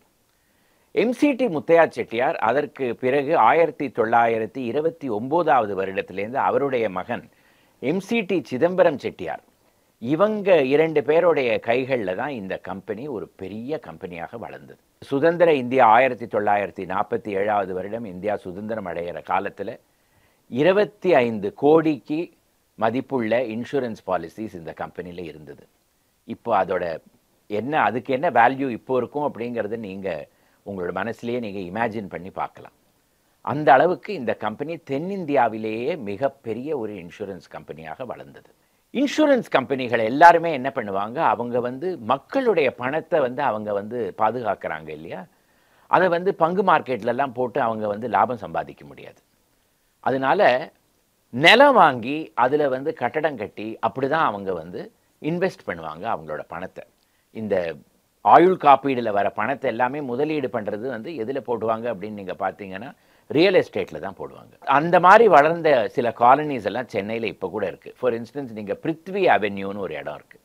அது எப்படி அதுக்கு பேர் வந்ததுன்னு பார்த்தீங்கன்னா பிருத்வி இன்சூரன்ஸ் கம்பெனி டெவலப் பண்ணின நிலம். அதே போல் சென்னையில் யுனைடெட் இந்தியா காலனின்னு நீங்கள் எல்லாருமே கேள்விப்பட்டிருக்கலாம். இந்த யுனைடெட் இந்தியா காலனி வளர்ந்ததுக்கு காரணமே யுனைடெட் இந்தியா இன்சூரன்ஸ் வந்து அந்த இடத்துல நிலம் வாங்கி கட்டடங்கள் கட்டி விற்பனை செய்ததுனால தான் அந்த இடத்துக்கு யுனைடெட் இந்தியா காலனி அப்படின்னு பெயர். இதே போல் யுனைடெட் இந்தியா இன்சூரன்ஸ் கம்பெனி பல இடங்களில் வந்து மிக அழகான கட்டடங்கள் கட்டினாங்க, அலுவலகங்களும் கட்டினாங்க. அதில் எம்சிடி சிதம்பரம் செட்டியாருக்கு ஒரு ரொம்ப அழகான ஒரு நுணுக்கமான ஒரு கண்ணோட்டம். எல்லா கட்டடங்களும் ரொம்ப ஒரு ஸ்டைலாக இருக்கணும், புது மாதிரி பாணியில் இருக்கணும். அப்போ இருந்த அந்த ஆர்ட் டெக்கோ அப்படிங்கிற பாணியில் தான் அவர் வந்து பல இடங்களில் அவருடைய கட்டடங்கள் கட்டினார். 1953 ஆண்டு இந்த யுனைடெட் இந்தியா இன்சூரன்ஸ் ஆரம்பிக்கப்பட்ட ஆண்டு வந்து 1906 இல்லையா. 1953 ஆண்டு எம்சிடி சிதம்பரம் செட்டியார் ஒரு புது அறிவிப்பு ஒன்று வெளியிட்டார். அதாவது என்னன்னா, தன்னுடைய இன்சூரன்ஸ் நிறுவனங்கள் அதுக்குள்ளே 3 இன்சூரன்ஸ் கம்பெனி ஆரம்பித்து விட்டார். ஒன்று வந்து யுனைடெட் இந்தியா லைஃப், இன்னொன்று வந்து United India fire and general, மூணாவது New Guardian life insurance company. அது வந்து ஒரு ஆங்கிலேயர்களால் ஆரம்பிக்கப்பட்டு திவாலாக இருக்கிற ஒரு நிலைமையில அவர் வாங்கி அதை மறுபடியும் ஒரு பெரிய கம்பெனியாக வளர்த்த ஒரு நிறுவனம் அது. இந்த 3 நிறுவனங்களுக்கும் சேர்ந்து ஒரு புது தலைமைச் செயலகம் ஒன்று கட்டப்போவதாகவும், அது வந்து யுனைடெட் இந்தியா இன்சூரன்ஸ் கட்டடம் அப்படின்னு அதுக்கு பேர் இருக்க போவதாகவும் அவர் வந்து ஒரு அறிக்கை விட்டார். அதற்காக மவுண்ட் ரோட்ல 3 ஏக்கர் நிலப்பரப்பு வாங்கினார். அந்த நிலம் வந்து பொப்பிலி ராஜாவோட நிலமாக இருந்தது. அதற்கு பின்னாடி அங்கே மெட்ராஸ் பப்ளிஷிங் கம்பெனின்னு ஒரு நிறுவனம் இருந்தது. பயனியர் லாண்ட்ரின்னு ரொம்ப வருஷம், இப்போ ஒரு 3-4 வருஷம் முன்னாடி வரைக்கும் அங்கே வந்து ஒரு சலவை கம்பெனி ஒன்று செயல்பட்டு கொண்டு வந்துட்டு இருந்தது. பல கட்டடங்கள் அதில் இருந்தது.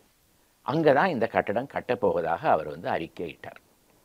அந்த கட்டடத்தோட ஹைட் வந்து அவர் அப்போவே வந்து முதல்லயே சொல்லிட்டார், 18 மாடிகள் இந்த கட்டடத்துக்கு இருக்கும். இது பார்ப்பதற்கு வந்து ஐநா, அதாவது யுனைடெட் நேஷன்ஸ் இருக்கு இல்லையா நியூயார்க்கில், அந்த யுனைடெட் நேஷன்ஸோட ஹெட் குவார்ட்டர்ஸ் போலவே இந்த கட்டடம் கட்டப்படும் அப்படின்னு ஒரு அனௌன்ஸ்மெண்ட் செய்து விட்டார். 81 லட்சத்தில் இந்த கட்டடம் கட்டப்பட்டது. 1953 வருடம் ஆரம்பிக்கப்பட்டது. அந்த பங்குதாரர்கள் மீட்டிங்கில் எம்சிடி சிதம்பரம் செட்டியார் சொன்னது என்னன்னா, இன்னும் 3 வருடத்தில் நம்மளுடைய யுனைடெட் இந்தியா இன்சூரன்ஸ் 50 வருடம் தாண்டிவிடும். அந்த பொன் விழாவில் வந்து இந்த கட்டடம் திறக்கப்படும். அதாவது 1956 வருடம் இந்த கட்டடம் திறக்கப்படும் அப்படின்னு ஒரு அனௌன்ஸ்மெண்ட்டும் செய்துவிட்டார். இங்கிலாந்துலேருந்து பிரவுன் அண்ட் மூலின் அப்படிங்கிற ஒரு கம்பெனிலேருந்து ஆர்கிடெக்ட்ஸ் வந்தாங்க. அவங்க தான் இந்த டிசைன் எல்லாம் கொடுத்து இந்த கட்டடம் கட்டப்பட்டது. ஆனால் இது ஒரு நம்ம இந்தியாக்கே ஒரு பேட் லக் அப்படின்னு நம்ம சொல்லலாம்.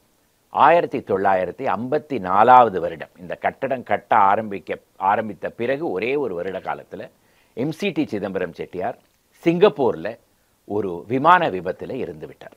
அவருக்கு அப்பொழுது 46 வயது தான். 46 வயதில் அவர் ஆரம்பிக்காத கம்பெனியே கிடையாது. இன்சூரன்ஸில் நான் சொல்லிவிட்டேன். அதே போல் இந்தியன் ஓவர்சீஸ் பேங்க் அப்படின்னு நீங்கள் எல்லாருமே கேள்விப்பட்டிருக்கலாம். அதுவும் அவர் ஆரம்பித்த வங்கி தான். அதே போல் இப்போ நம்ம வந்து ரிலையன்ஸ், அம்பானி, பாலியஸ்டர் எல்லாம் சொல்கிறோம். இதற்கு முன்னாடியே வந்து பாலியஸ்டர் யான், ரேயான் அப்படிங்கிற பேரில் ட்ராவங்கோர் ரேயான்னு கேரளாவில் அவர் ஆரம்பித்த கம்பெனி தான். அவர் அப்போவே 1940களிலேயே ஒரு காலத்தில் இந்தியாவில் வந்து செயற்கை முறையில் செய்யப்பட்ட துணிமணி எல்லாத்துக்கும் கிராக்கி இருக்கும் அப்படிங்கிறத வந்து அவர் அப்போவே வந்து பார்த்து விட்டார்.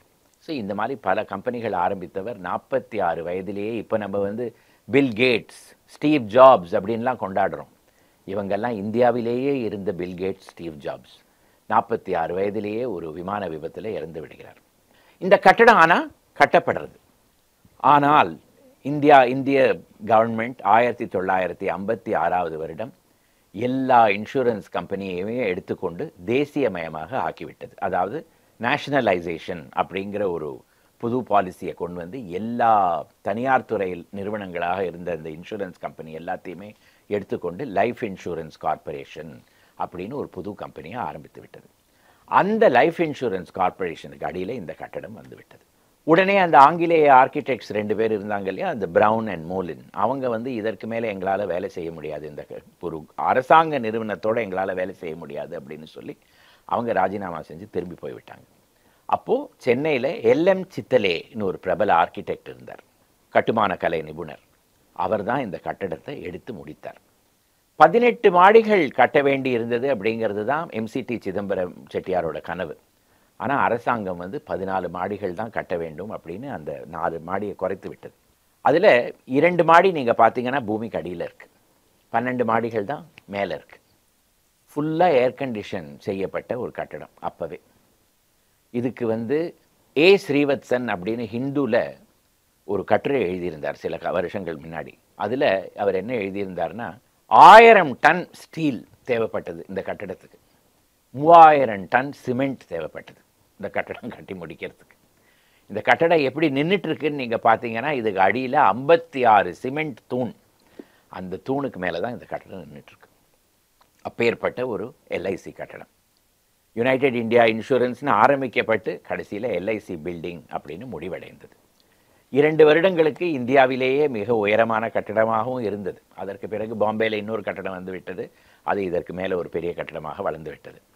ஆனால் சென்னையில் நீங்கள் பார்த்தீங்கன்னா 30 வருடங்களுக்கு இதுதான் மிக உயரமாக இருந்த கட்டடம். இதற்கு பிறகு இப்போ பல கட்டடங்கள் வந்து விட்டது. ஆனாலும் நீங்கள் சென்னையில் யாரையாவது கேட்டிங்கன்னா, சென்னையில் மிக உயரமான கட்டடம் எதுன்னு நீங்கள் கேட்டிங்கன்னா எல்ஐசி கட்டடம் அப்படின்னு தான் சொல்லுவாங்க. அப்பேற்பட்ட பெயர் இந்த எல்ஐசி கட்டடத்துக்கு. இந்த எல்ஐசி கட்டடத்தில் இன்னொரு சுவாரஸ்யமான விஷயம் என்னென்னா, வெறும் எல்ஐசிக்கு மட்டும் இதில் ஒரு காலத்தில் அலுவலகங்கள்லாம் இல்லை. இதுக்குள்ள சில தனியார் துறை நிறுவனங்களுக்கும் அலுவலகங்கள்லாம் இருந்தது. அது சிதம்பரம் செட்டியார் தன்னுடைய வேணுங்கிறவங்களுக்கு அப்போவே வந்து கான்ட்ராக்டில் இவங்களுக்கெல்லாம் இங்கே வந்து ஷோரூம் இருக்கணும். ஏன்னா மவுண்ட் ரோடு இல்லையா, மவுண்ட் ரோடில் அந்த காலத்தில் கடைகள்லாம் நிறையா இருந்தது.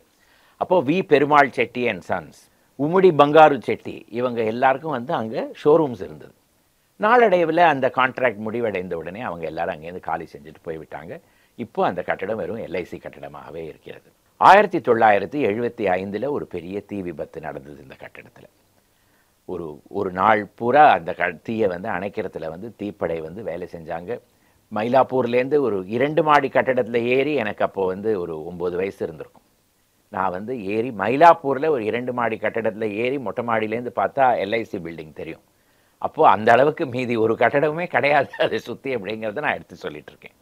அங்கேருந்து அந்த தீ விபத்து நன்றாகவே தெரிந்தது.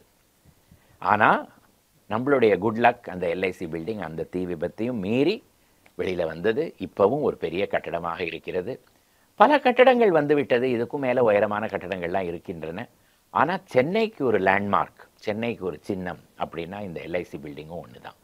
அது சிதம்பரம் செட்டியார் கண்ட கனவு. அதனால் இன்னி வரைக்கும் அந்த கட்டடம் அப்படி இருக்கிறது. இந்த எபிசோடுக்கு ஆதாரமாக இருந்தது இந்த புத்தகம்தான், the unfinished journey, the story of MCT Chidambaram Chettiar.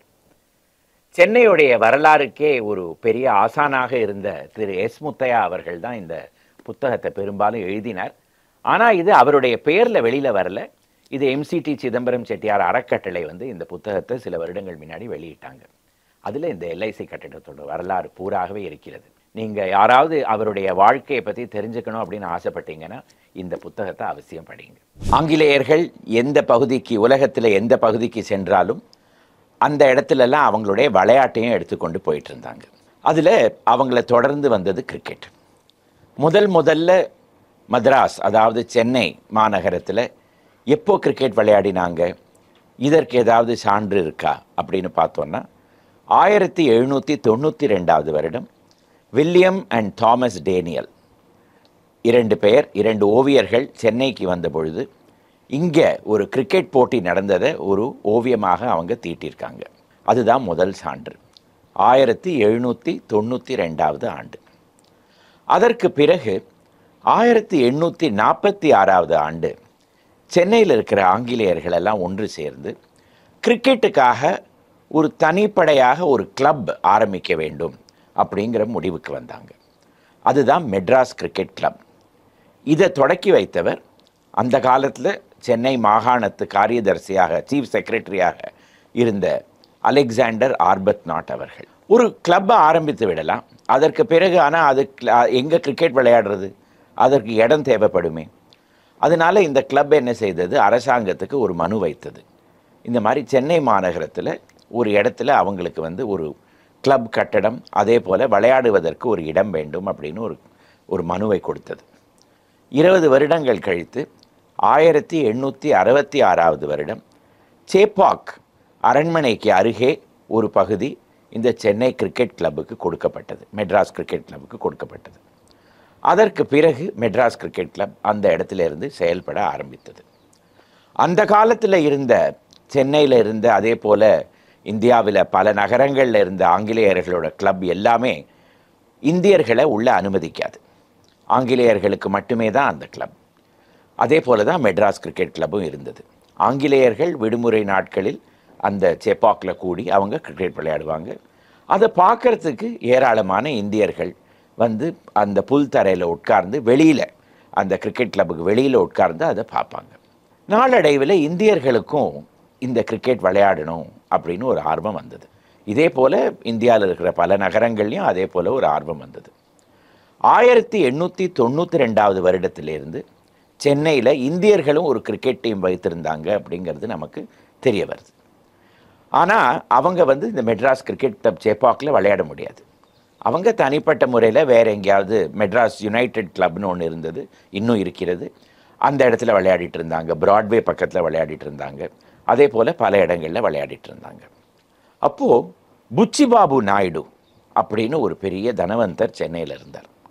அவர் தன்னுடைய சொந்த செலவில் கிரிக்கெட் விளையாடுவதற்கான அத்தனை கிட்டையும் இங்கிலாந்துலேருந்து வாங்கி, அதாவது பேட், பால், ஸ்டம்ப்ஸு, பேட், ஷூஸ் எல்லாம் வாங்கி இந்தியர்களுக்கு கொடுத்து ஒரு பெரிய இந்திய டீமை தயார் செய்தார். அந்த டீமை அவர் வந்து ஆங்கிலேயர்களுக்கு எதிராக ஒரு போட்டியில் விளையாடணும் அப்படின்னு ஒரு ஆசைப்பட்டார். 1908 ஆண்டு முதல் முறையாக இந்த மெட்ராஸ் கிரிக்கெட் கிளப் ஒரு முடிவுக்கு வந்தது. அந்த முடிவுக்கு எப்படி வந்ததுன்னு பார்த்தோன்னா, புச்சிபாபு நாயுடுவோட வற்புறுத்தலில் தான் அந்த முடிவுக்கு வந்தது. அது என்ன முடிவு? இனியிலேருந்து இந்தியர்கள் இந்த சேப்பாக் மைதானத்தில் வந்து விளையாடலாம். ஆனால் அவங்க எப்போ அந்த இடத்துல வந்து விளையாடலாம்? அவங்க வந்து மெட்ராஸ் கிரிக்கெட் கிளப் டீமுக்கு எதிராக விளையாடினா தான் அந்த இடத்துக்கு வர முடியும். அதே போல் மதிய உணவு லன்ச் டைமில் மெட்ராஸ் கிரிக்கெட் கிளப் மெம்பர்ஸ் எல்லாம் அந்த கிளப் கட்டடத்துக்குள்ளே போய் சாப்பிட போயிடுவாங்க. இந்தியர்கள்லாம் வெளியில் மரத்தடியில் தான் உட்காந்துட்டு சாப்பிடணும். அப்படி தான் இருந்தது. 1908 வருடம் முதல் முறையாக யூரோப்பியன்ஸ் வர்சஸ் இந்தியன்ஸ், அதாவது ஆங்கிலேயர்கள் அவர்களுக்கு எதிராக இந்தியர்கள் போட்டியிடுற கிரிக்கெட் பந்தயம் ஒரு விளையாட வேண்டும் அப்படிங்கிற ஒரு முடிவுக்கு வந்தாங்க. ஆனால் அதே வருடம் புச்சிபாபு இறந்து விட்டார். அவருடைய நினைவாகவே அதே வருடம் கிரிக்கெட் மேட்ச் நடந்தது. இதே தான் நாளடைவில் பொங்கல் மேட்ச் அப்படின்னு மாற்றப்பட்டது. அதாவது பொங்கல் விடுமுறை நாட்களில் ஜனவரி 14, 15, 16, 17, 18 இந்த நாட்களில் வந்து ஒரு பொங்கல் மேட்ச், அதுக்கு சென்னை பிரசிடென்சி மேட்ச் அப்படின்னு பெயர். அந்த காலத்தில் ஆங்கிலேயர்களுக்கு அகேன்ஸ்டாக இந்தியர்கள் விளையாடுவார்கள். இந்தியர்களுக்கு ஒரு பெரிய கிரிக்கெட் கிளப் என்னவாக இருந்ததுன்னு அப்படின்னு அந்த காலத்தில் மெட்ராஸ் யுனைடெட் கிளப்னு பிராட்வேயில் இருந்தது. இதை தொடக்கி வைத்தவரும் புச்சிபாபு நாயுடு அவர்கள் தான். இதே போல் கிரிக்கெட் மேட்ச் நடந்து கொண்டு வந்தது. தமிழகத்தில் பல இடங்களில் வந்து கிரிக்கெட் கிளப் எல்லாம் வர ஆரம்பித்தது. அந்த கிரிக்கெட் கிளப் எல்லாம் ஒன்றாக சேர்ந்து 1927 வருடம் மெட்ராஸ் கிரிக்கெட் அசோசியேஷன் அப்படின்னு ஒரு குழுமத்தை ஆரம்பித்தது. அந்த அசோசியேஷனில் மெட்ராஸ் கிரிக்கெட் கிளப்பும் வந்து சேர்ந்தது. அந்த பல கிளப்ஸுக்கு நடுவில் கிரிக்கெட் மேட்ச் விளையாடும் பொழுது ஒரு முறையும் சேப்பாக்கில் வந்து விளையாட வேண்டும் அப்படின்னு வந்து ஒரு தருணம் வந்ததுன்னா இந்த மெட்ராஸ் கிரிக்கெட் கிளப்பிடம் வந்து அனுமதி பெற வேண்டும். அனுமதி கிடைக்கவில்லை என்றால் வேறு எங்கேயாவது தான் போய் விளையாடணும். உதாரணத்துக்கு செயின்ட் பீட்ஸ் கிரிக்கெட் கிரவுண்டோ வேறு எங்கேயாவது ஒரு இடத்துல தான் போய் விளையாட வேண்டும். ஆங்கிலேயர்கள் மட்டும்தான் சேப்பாக் கிரிக்கெட் கிரவுண்டை வந்து மீதி டீம்ஸுக்கு அனுமதி கொடுக்குற ஒரு பவர் அவங்க கையில் தான் இருந்தது. இந்த சேப்பாக் மைதானம் அரசாங்கத்தை சேர்ந்தது. அரசாங்கம் இதை ஒரு சில வருடங்களுக்கு இந்த மெட்ராஸ் கிரிக்கெட் கிளப்பிடம் குத்தகைக்காக விட்டிருந்தது. 1866 வருடம் முதலில் குத்தகை விட்ட உடனே அது வந்து 1936 வருடம் முடிவடைந்தது. அந்த குத்தகையை மறுபடியும் ரெனியூ செய்து 30 வருடங்களுக்கு அரசாங்கம் மெட்ராஸ் கிரிக்கெட் கிளப்பிடம் கொடுத்தது. அதாவது 1966 வருடம் வரையில் லீஸில் கொடுத்தது. அப்போது 1947 வருடம் சுதந்திரம் வந்துவிட்டது. சுதந்திரம் வந்த பிறகு ஆங்கிலேயர்கள் மெல்ல மெல்ல சென்னையிலிருந்து விலகி கொள்ள ஆரம்பித்தார்கள். தன்னுடைய சொந்த தாய்நாட்டுக்கே சென்று விட்டார்கள். அதிகமாக மெட்ராஸ் கிரிக்கெட் கிளப்பிலும் இந்தியர்களே வந்து சேர்ந்தார்கள். ஆனால் இந்த மீதி கிரிக்கெட் கிளப்ஸ் எல்லாம் இருந்தது இல்லையா, இந்த மெட்ராஸ் கிரிக்கெட் அசோசியேஷனுக்கு அடியில், அவங்க மனசில் எப்போவுமே ஒரு கேள்வி என்னென்னா, ஒரு சிறிய கிளப் அவங்க எதுக்கு இவ்வளவு ஒரு பெரிய ஒரு கிரிக்கெட் கிரவுண்டுக்கு வந்து சொந்தக்காரர்களாக இருக்க வேண்டும்? நாம் அங்கே போய் விளையாடும் பொழுது எதற்காக அவங்களிடம் அனுமதி பெற வேண்டும் அப்படிங்கிற கேள்வியெல்லாம் எழுப்பியது. நாளடைவில் இந்த மெட்ராஸ் கிரிக்கெட் அசோசியேஷனுக்கு ஒரு புது பிரசிடெண்ட் வந்து சேர்ந்தார். அவர்தான் M.A. சிதம்பரம் அவர்கள். M.A. சிதம்பரம் அந்த காலத்தில் மிகப்பெரிய தொழில் அதிபராக இருந்த ராஜா சார் அண்ணாமலை செட்டியாருடைய கடைசி மகன். இவரும் ஒரு தொழில் அதிபராகத்தான் இருந்தார். ஸ்பிக் அப்படிங்கிற ரசாயன கம்பெனியை இவர் தான் தொடக்கி வைத்தார். இவரும் சென்னைக்கு மேயராக இருந்தார். இவர் மெட்ராஸ் கிரிக்கெட் அசோசியேஷனுக்கு பிரசிடெண்ட்டாகவும் இருந்தார். 1966 வருடம் அந்த மெட்ராஸ் கிரிக்கெட் கிளப்புடைய குத்தகை முடிவடையும் தருணத்தில் திரு சிதம்பரம் அவர்கள் அரசுக்கு ஒரு புது மனுவை பிரஸ்தாபித்தார். அது என்னவென்றால், இந்த கிரிக்கெட் மைதானம் மெட்ராஸ் கிரிக்கெட் அசோசியேஷனுக்கு தான் கொடுக்க வேண்டும். ஏன்னா மெட்ராஸ் கிரிக்கெட் அசோசியேஷனில் தான் தமிழகத்தில் இருக்கிற பெரும்பாலும் இருக்கிற கிரிக்கெட் கிளப் எல்லாமே வந்து பங்குதாரர்களாக இருக்கிறார்கள் அப்படின்னு ஒரு கோரிக்கை வைத்தார். அரசாங்கமும் சரி, இன்னிலிருந்து இந்த செப்பாக் கிரிக்கெட் மைதானம் மெட்ராஸ் கிரிக்கெட் அசோசியேஷனுக்கே குத்தகைக்கு கொடுக்கப்படும் அப்படிங்கிற ஒரு முடிவுக்கு வந்தது. ஆனால் அந்த திரு எம்.ஏ. சிதம்பரமுடைய பரந்த மனது எப்படி இருந்ததுன்னு பாருங்கள். அவர் அந்த குத்தகை சைன் பண்ணும் பொழுது மெட்ராஸ் கிரிக்கெட் கிளப்பும் இதே இடத்தில் இருக்க வேண்டும் அப்படி என்று ஒரு கோரிக்கை வைத்தார். அதனால் அந்த பெரிய இடத்தில் 2 ஏக்கர் மெட்ராஸ் கிரிக்கெட் கிளப்புக்கும் கொடுக்கப்பட்டது. இன்று வரையில் மெட்ராஸ் கிரிக்கெட் கிளப் அதே இடத்தில்தான் செயல்பட்டு கொண்டு வந்து கொண்டிருக்கிறது.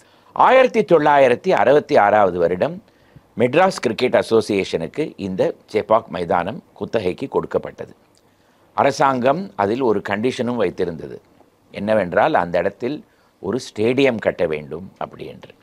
அதுவரையில் செப்பாக்கில் ஸ்டேடியம் கிடையாது. வருடம் கிரிக்கெட் மேட்ச் நடக்கும் பொழுது சவுக்க கம்பால் ஒரு பெரிய ஸ்டேடியம் கட்டப்படும். அதில் ஆணி அடித்து சீட்டெல்லாம் பலகையால் செய்யப்பட்டிருக்கும்.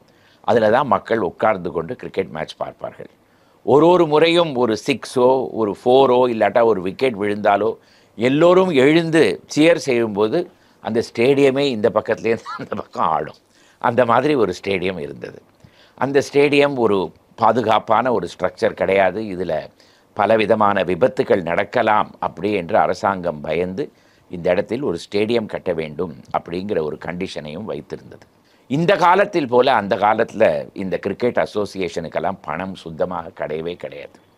ஒரு ஸ்டேடியம் கட்ட வேண்டும் என்றால் அந்த காலத்தில் ஒரு 1,75,00,000 ரூபாய் தேவைப்படும் அப்படிங்கிற ஒரு எஸ்டிமேட்டுக்கும் மெட்ராஸ் கிரிக்கெட் அசோசியேஷன் ஒரு முடிவுக்கு வந்தது.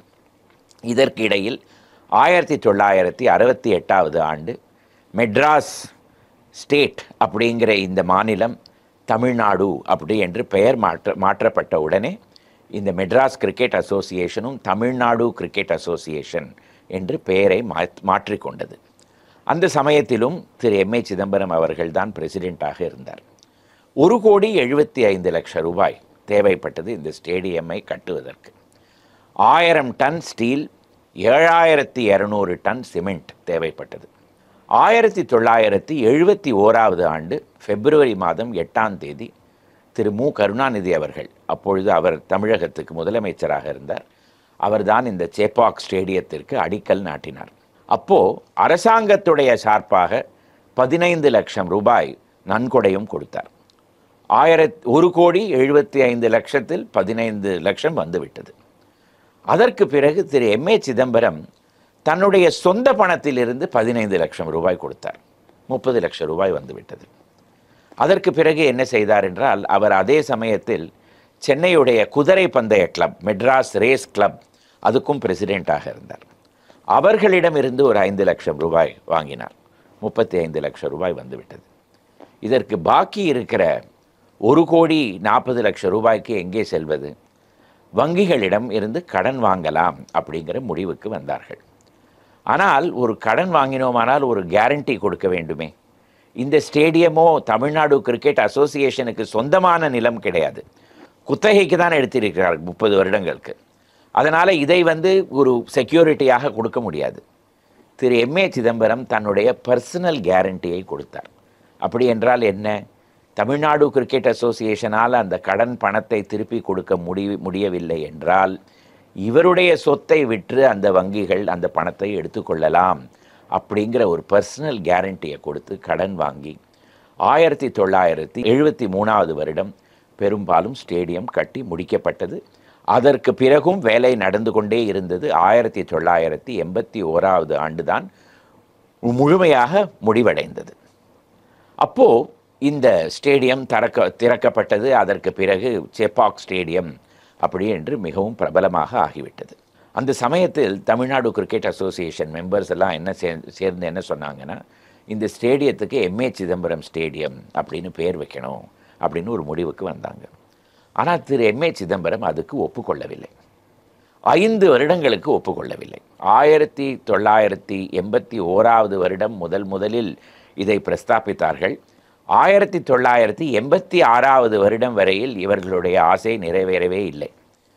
1986 வருடம் திரு M.A. சிதம்பரம் லண்டனுக்கு சென்றிருந்தார்.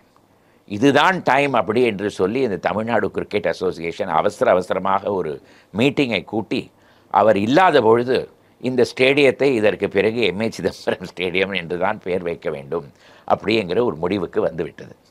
அவர் திரும்பி வந்த பிறகு அவரால் அதை மாற்றவே முடியவில்லை. அதனால்தான் இன்று வரையில் அந்த ஸ்டேடியத்துக்கு M.A. சிதம்பரம் ஸ்டேடியம் என்று பெயர். ஒரு மனிதர் அவருடைய பர்சனல் கேரண்டியை அந்த காலத்தில் அவர் கொடுத்திருக்கலை என்றால் இந்த ஸ்டேடியம் வந்திருக்காது.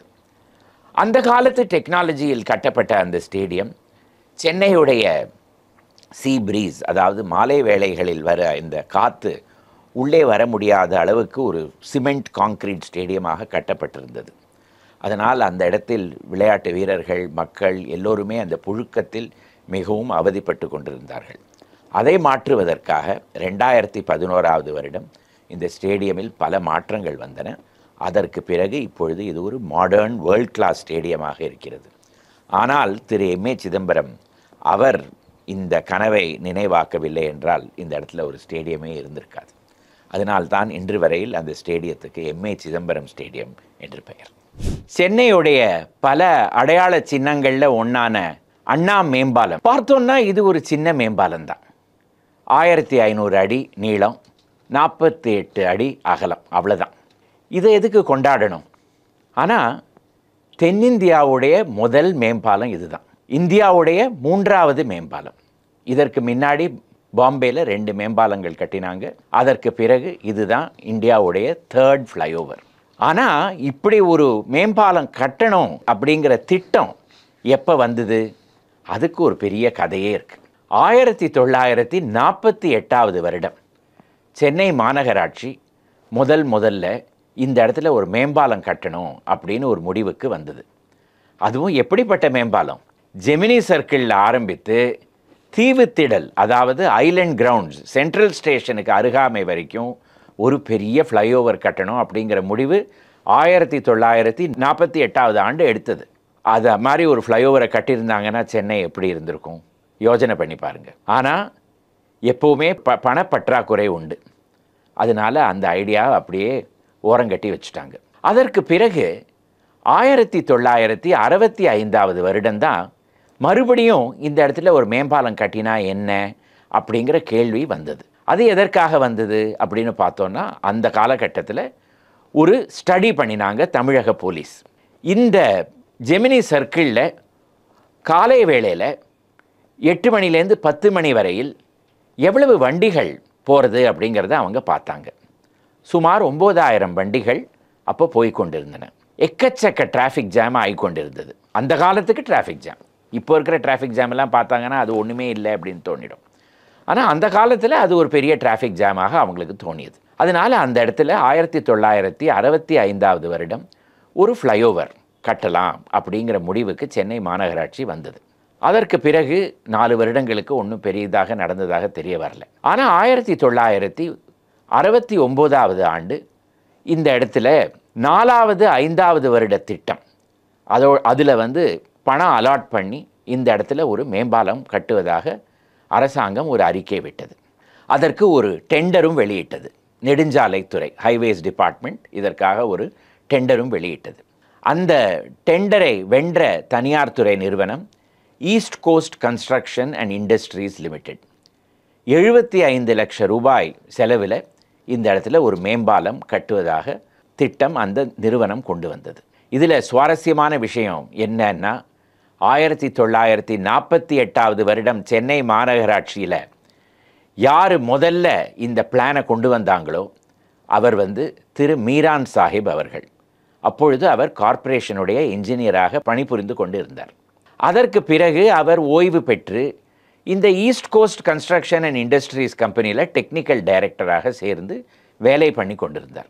அவர் கொண்டு வந்த அதே பிளானை 25 வருடங்கள் கழித்து மறுபடியும் ஒரு டெண்டரில் கொண்டு வந்து அவரே அந்த பிளானை எக்ஸிக்யூட் பண்ணுற ஒரு நிலைமை வந்தது. இதில் திரு மீரான் சாஹிபோடைய அந்த திட்டம் எப்படி அப்படின்னு பார்த்தோன்னா, சிமெண்ட் மற்றும் ஸ்டீல் இது இரண்டுமே மிக குறைவாக செலவழித்து எப்படி ஒரு ரொம்ப ஸ்ட்ராங்காக ஒரு மேம்பாலம் கட்டலாம் அப்படிங்கிறது தான் அவருடைய அந்த திட்டம். அந்த திட்டத்துக்கு பேட்டன்ட், அந்த டிசைன் வந்து அவருடைய பேரில் பேட்டன்ட் பண்ணி அரசாங்கமே கொடுத்திருந்தது. அதனால் அந்த வேலை அந்த கம்பெனிக்கு கொடுக்கப்பட்டது. 1971 ஆண்டு வேலை ஆரம்பிக்கப்பட்டது. வேலை ஆரம்பிக்கப்பட்ட உடனே அந்த இடத்துல டிராஃபிக் டைவர்ஷன் அப்படிங்கிறது தானே முதல்ல வரும். இப்போவும் மெட்ரோ ரயில்வே வேலை நடக்கிறச்சே என்ன பண்ணுறோம், இந்த வழியிலேருந்து அந்த வழி போகிறதுக்கு இப்படி போகணும் அப்படி போகணும் அப்படின்லாம் வந்து போலீஸ் அறிக்கை விடுறது இல்லையா? அதே போல தான் அப்போவும் நடந்தது. உதாரணத்துக்கு நுங்கம்பாக்கம் ஹைரோட்லேருந்து மவுண்ட் ரோடுக்கு வரணும்னா ரட்லண்ட் கேட் மூலமாக ஷஃபி முகமது ரோடு வழியாக கிரேம்ஸ் ரோடுக்கு வந்து அதற்கு பிறகு அங்கேருந்து மவுண்ட் ரோடுக்கு வரணும். இப்படியெல்லாம் வந்து டைவர்ஷன்ஸ் இருந்தது. அந்த டைவர்ஷன்ஸ் எல்லாம் அமலுக்கு வந்த பிறகு வேலை ஆரம்பிக்கப்பட்டது. 1971 ஆண்டு ஆரம்பிக்கப்பட்ட அந்த பணி 1973 ஆண்டு ஜூன் மாதம் முடிக்கப்பட்டது. முதல்ல கொடுக்கப்பட்ட திட்டம் 24 மாதங்களில் முடிக்கப்பட வேண்டும் என்பது தான். ஆனால் திரு மீரான் சாஹிப் அந்த ஈஸ்ட் கோஸ்ட் கன்ஸ்ட்ரக்ஷன் கம்பெனியோடைய திறமை எப்படி இருந்ததுன்னு பாருங்கள். 21 மாதங்கள்லேயே அந்த பணியை முடித்து கொடுத்து விட்டாங்க. அதே போல் 75 லட்சம் செலவழியும் அப்படின்னு முதல்ல இருந்த திட்டத்தில் இவங்க 66 லட்சம் தான் செலவழித்தாங்க. ஏன்னா திரு மீரான் சாஹிப்போட பிளானில் எப்படி சிமெண்ட், ஸ்டீல் இது இரண்டுமே வந்து குறைவாக எப்படி வந்து இதில் செலவழிக்கலாம் அப்படிங்கிறது தானே அவருடைய ஸ்பெஷாலிட்டி. அதனால் சுமார் 6 லட்சம் ரூபாய் சேமிப்பு நடந்தது அரசாங்கத்துக்கு. இதில் 3700 டன் சிமெண்ட்டும் 900 டன் ஸ்டீலும் உபயோகிக்கப்பட்டது. இந்த சிமெண்ட் பூராவுமே தமிழகத்தில் இருந்த அரசை சான்ற தமிழ்நாடு சிமெண்ட் கார்ப்பரேஷனுடைய அரசு சிமெண்ட் தான் உபயோகிக்கப்பட்டது. 1972 வருடம் ஒரு வருடம் பணி ஆரம்பிக்கப்பட்டு ஒரு வருடம் முடிவடையும் தருணத்தில் ஜிஎன் செட்டி ரோட்லேருந்து மவுண்ட் ரோடுக்கு வர அந்த பகுதி முடிக்கப்பட்டது. அப்போது அந்த பகுதியில் வந்து டிராஃபிக் வரணுமே, அதற்காக வந்து மே மாதத்திலிருந்து டிராஃபிக்கை அது மேலே வர விட்டாங்க. ஆனால் சென்னை மக்கள் அதுவரையில் ஒரு மேம்பாலத்துக்கு மேலே போனதே கிடையாது. அதனால் விபத்துகள்லாம் வருமோ அப்படின்னு சொல்லி போலீஸ் அஞ்சு என்ன பண்ணினாங்கன்னா இந்த மேம்பாலத்தில் ஒன் வேயாக பண்ணாங்க. காலை வேளையில் ஜிஎன் செட்டி ரோட்லேருந்து மவுண்ட் ரோடுக்கு மட்டும்தான் டிராஃபிக் வரலாம். மாலை வேளையில் மவுண்ட் ரோட்லேருந்து ஜிஎன் செட்டி ரோடுக்கு டிராஃபிக் போகலாம். அது ஒரு 2 மாதம் நீடித்த பிறகு தான் இந்த டிராஃபிக் 2-வே டிராஃபிக்காக மாறியது. அதே தருணத்தில் இந்த மேம்பாலத்தோடைய அந்த மவுண்ட் ரோடுக்கு தெற்கு பக்கம் போகிற அந்த பகுதியும் நுங்கம்பாக்கம் ஹைரோடுக்கு வளைந்து வர அந்த பகுதிக்கும் பணி ஆரம்பித்து அது ஒரு வருட காலத்தில் முடிவடைந்தது. இந்த மேம்பாலத்துடைய பணி முடிவடைகிற தருணத்தில் தான் ஒரு கேள்வி எழும்பியது. மின்சார வழக்கு வசதி எப்படி செய்ய வேண்டும்? ஒரே மின்சார வழக்கால் மேலே இருக்கிற பகுதியும் கீழே இருக்கிற பகுதிக்கும் வெளிச்சம் வர வேண்டும். அப்படிப்பட்ட மின்சார வழக்கு எப்படி இருக்கும்? அது வரைக்கும் தமிழகத்தில் யாருமே அது பார்த்தது கூட கிடையாது. இப்போ நம்ம எல்லாருமே பார்க்குறோம், ஹை மாஸ்ட் லேம்ப் அப்படின்னு சொல்கிறோம். பெரிய உயரத்தில் வந்து பல பல வழக்குகள் வைத்து எல்லா ஃப்ளைஓவர்லேயுமே இருக்குது. அந்த காலகட்டத்தில் அந்த மாதிரி ஒன்றுமே கிடையாது. இந்த ஃப்ளைஓவர் திறந்து வைத்த புதுசில் சின்ன சின்ன லேம்ப் போஸ்ட் வைத்து தான் இதுக்கு மின்சார வசதி செய்தாங்க. அதற்கு பிறகு 11 லட்சம் ரூபாய் செலவில் தமிழகத்துடைய முதல் ஹை மாஸ்ட் லேம்ப் வரவழைக்கப்பட்டது. அது அந்த இடத்துல நிறுவப்பட்டது.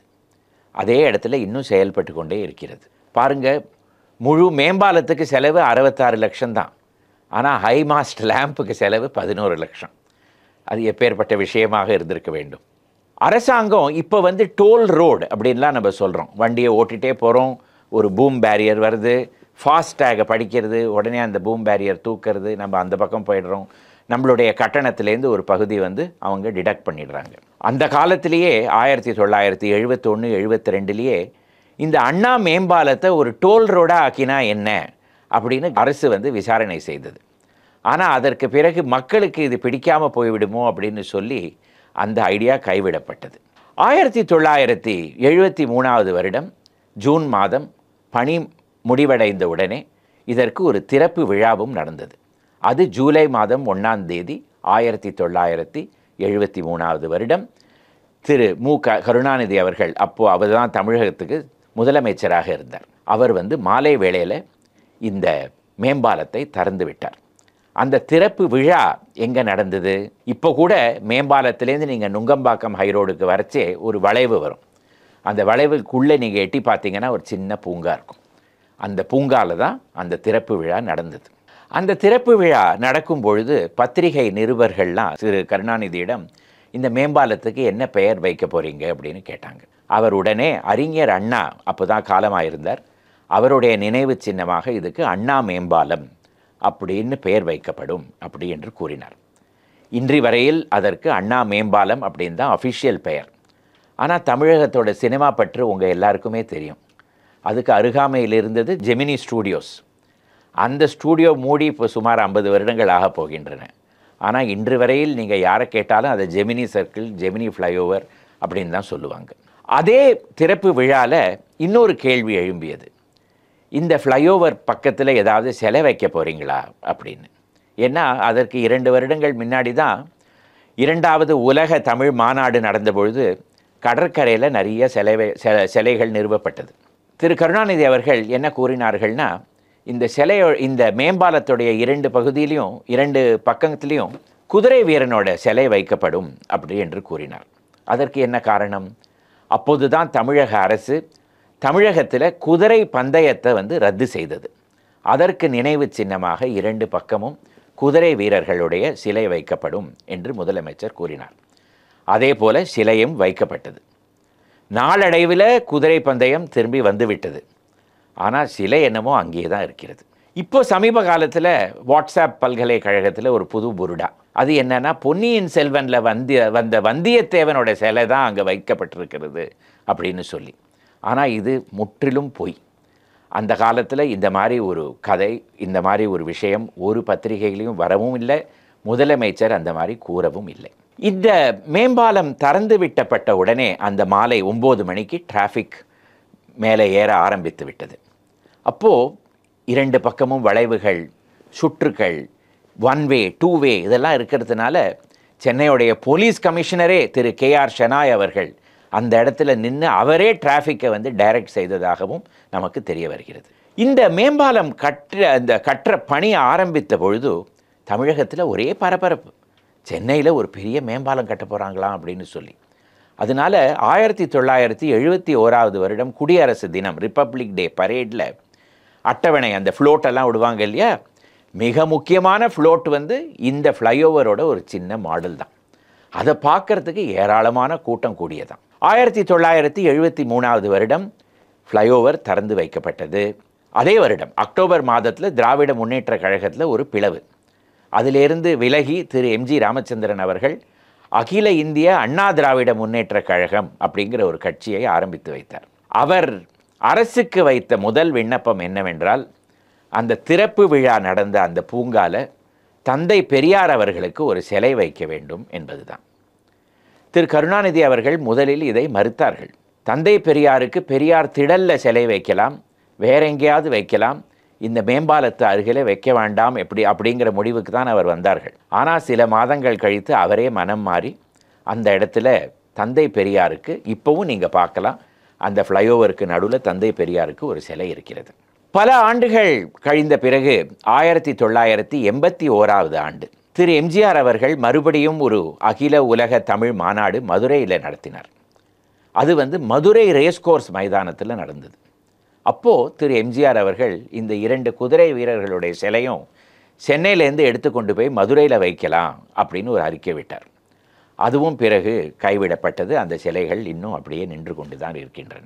50 வருடங்கள் கழிந்த பிறகும் ஒரு பெரிய முறிவோ ஒரு பிரேக் டவுனோ ஒரு பழுதோ ஒன்றுமே நடக்காமல் எவ்வளவு டிராஃபிக்கை சகித்து கொண்டிருக்கிறது இந்த அண்ணா மேம்பாலம். எப்பேற்பட்ட டிசைனாக இருந்திருக்க வேண்டும், எப்பேற்பட்ட கன்ஸ்ட்ரக்ஷனாக இருந்திருக்க வேண்டும். திரு மீரான் சாஹிபோடைய டிசைன், அந்த east cost construction and industries கம்பெனியோடைய அந்த எக்ஸிக்யூஷன், இதெல்லாம் தான் நம்மளை பிரமிக்க வைக்கிறது. இந்த அண்ணா மேம்பாலம் இன்னும் பல 100 வருடங்களுக்கு நீடித்து இதே இடத்துல நமக்கு சேவை புரிந்து கொண்டே இருக்க வேண்டும் என்பதுதான் என்னுடைய வேண்டுகோள். கோத்வால் சாவடி லேடி நீ கோயம்பேடு வாடி அப்படின்னு 1998வது வருஷம் கண்ணெதிரே தோன்றினாள் அப்படிங்கிற ஒரு படம், பிரசாந்த் சிம்ரன் ஆக்ட் பண்ணின படம். தேவாவோட மியூசிக்கில் வெளியிடப்பட்ட இந்த பாட்டு.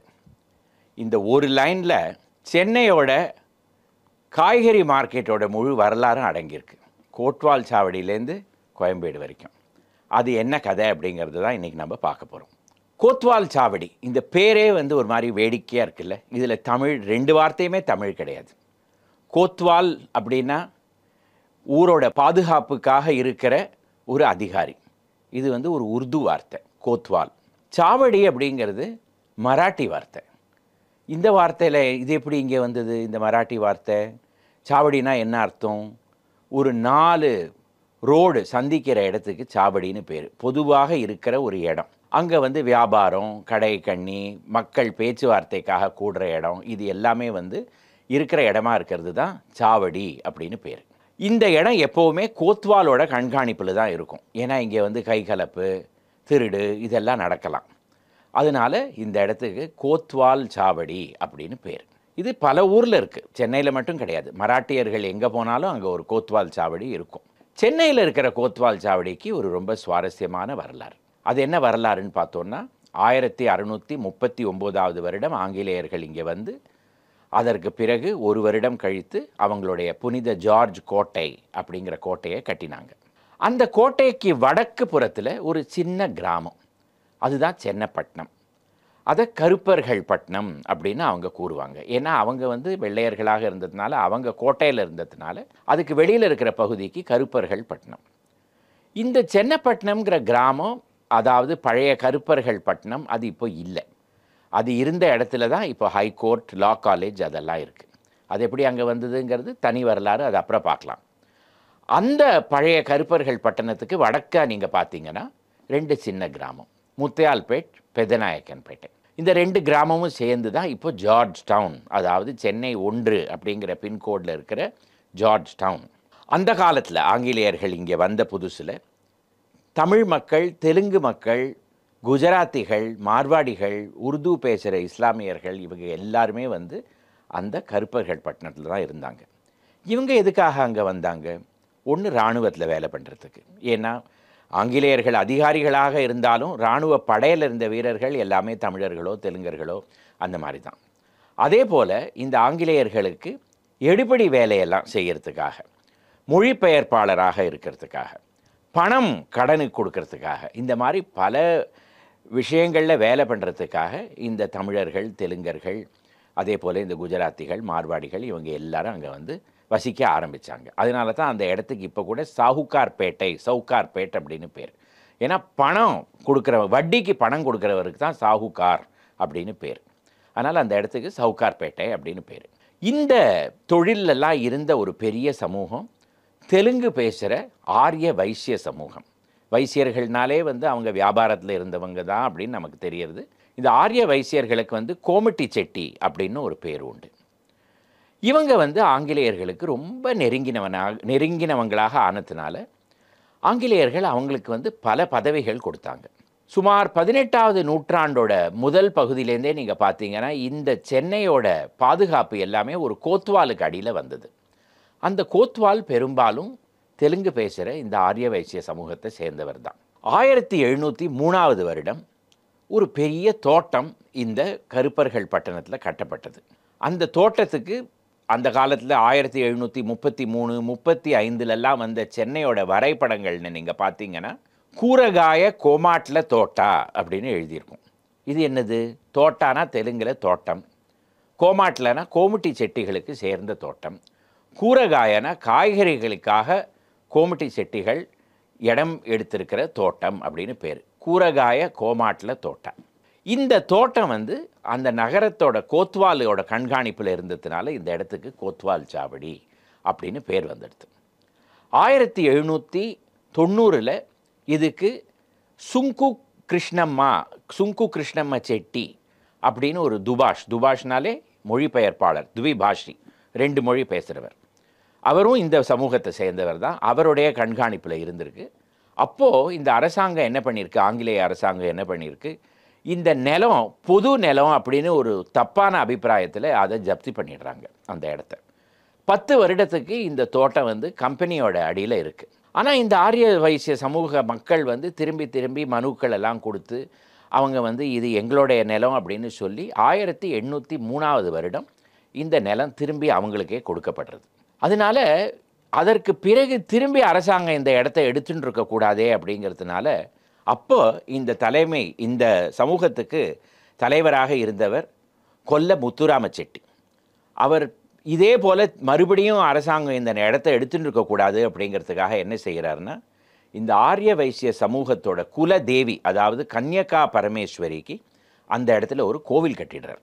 கோவில் சொத்தில் அரசாங்கம் கையை வைக்காது அப்படின்னு அவருக்கு ஒரு நம்பிக்கை. அதற்கு பிறகு இந்த இடத்துல அருள்மிகு கன்யகா பரமேஸ்வரி தேவஸ்தானம் அந்த கோவில் வந்து கட்டப்படுறது. அந்த கோவிலை சுற்றி 50 கிரவுண்டு நிலம் காலியாக இருக்குது.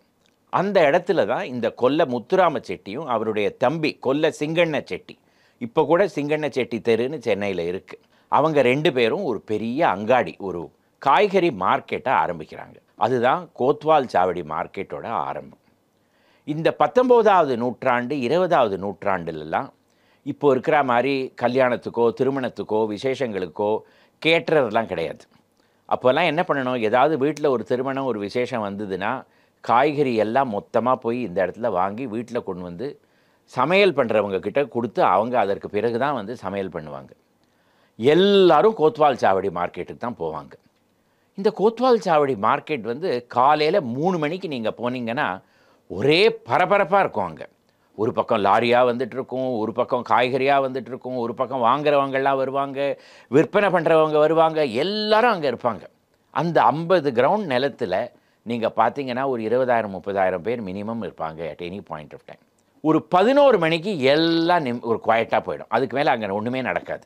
ஆனால் இந்த காலையில் ஒரு 5-6 மணி நேரத்துக்கு நீங்கள் பார்த்தீங்கன்னா உள்ளேயே போக முடியாது, அந்த அளவுக்கு வந்து அங்கே ஒரு ஜன நெரிசல் இருக்கும். 1950களில் பிரபல எழுத்தாளர் சாவி ஒரு சீரீஸ் எழுதிட்டு வந்தார். அந்த சீரீஸோட தலையங்கம் என்ன தெரியுமா? நீங்கள் இங்கே போயிருக்கிறீர்களா, அதுதான் அந்த தலையங்கம். அதாவது சென்னையில் பிறகு தமிழகத்தில் இருந்த பல இடத்துக்கு போய் அவர் வந்து ஒரு கட்டுரை எழுதுவார் ஒரு இடத்த பற்றியும். அதில் இந்த கோத்வால் சாவடியை பற்றி ரொம்ப சுவாரஸ்யமாக ஒரு கட்டுரை எழுதியிருக்கார். அது என்ன எழுதியிருக்கார் அப்படிங்கிறத பார்ப்போம். அதுலேருந்து சில பகுதிகளை மட்டும் நான் உங்களுக்கு படித்து காமிக்கிறேன். இப்போது மலையப்பெருமாள் தெரு என்னும் குறுகலான சந்து வழியாக கோத்தவால் சாவடியை நோக்கி அடி அடியாக நகர்ந்து கொண்டிருக்கிறோம். நெரிசல் சொல்லி சாத்தியமில்லை. மணிப்பர்ஸ் ஜாகிரதை.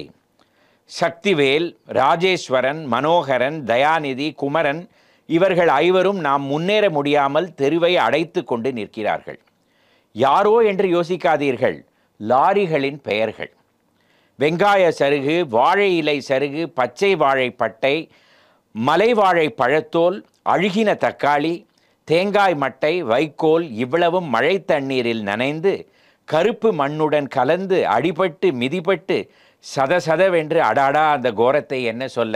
இதுதான் கோத்வால் சாவடியோட வர்ணனை. லாரிகள் அடைத்து கொண்டு போக மிஞ்சி இருக்கும் இடுக்கு வழிகளில் மக்கள் எதிரும் புதிருமாக நகர்ந்து கொண்டிருக்கிறார்கள். சிலர் ஒருவர் மீது ஒருவர் பச்சை குதிரை தாண்டி கொண்டிருக்கிறார்கள்.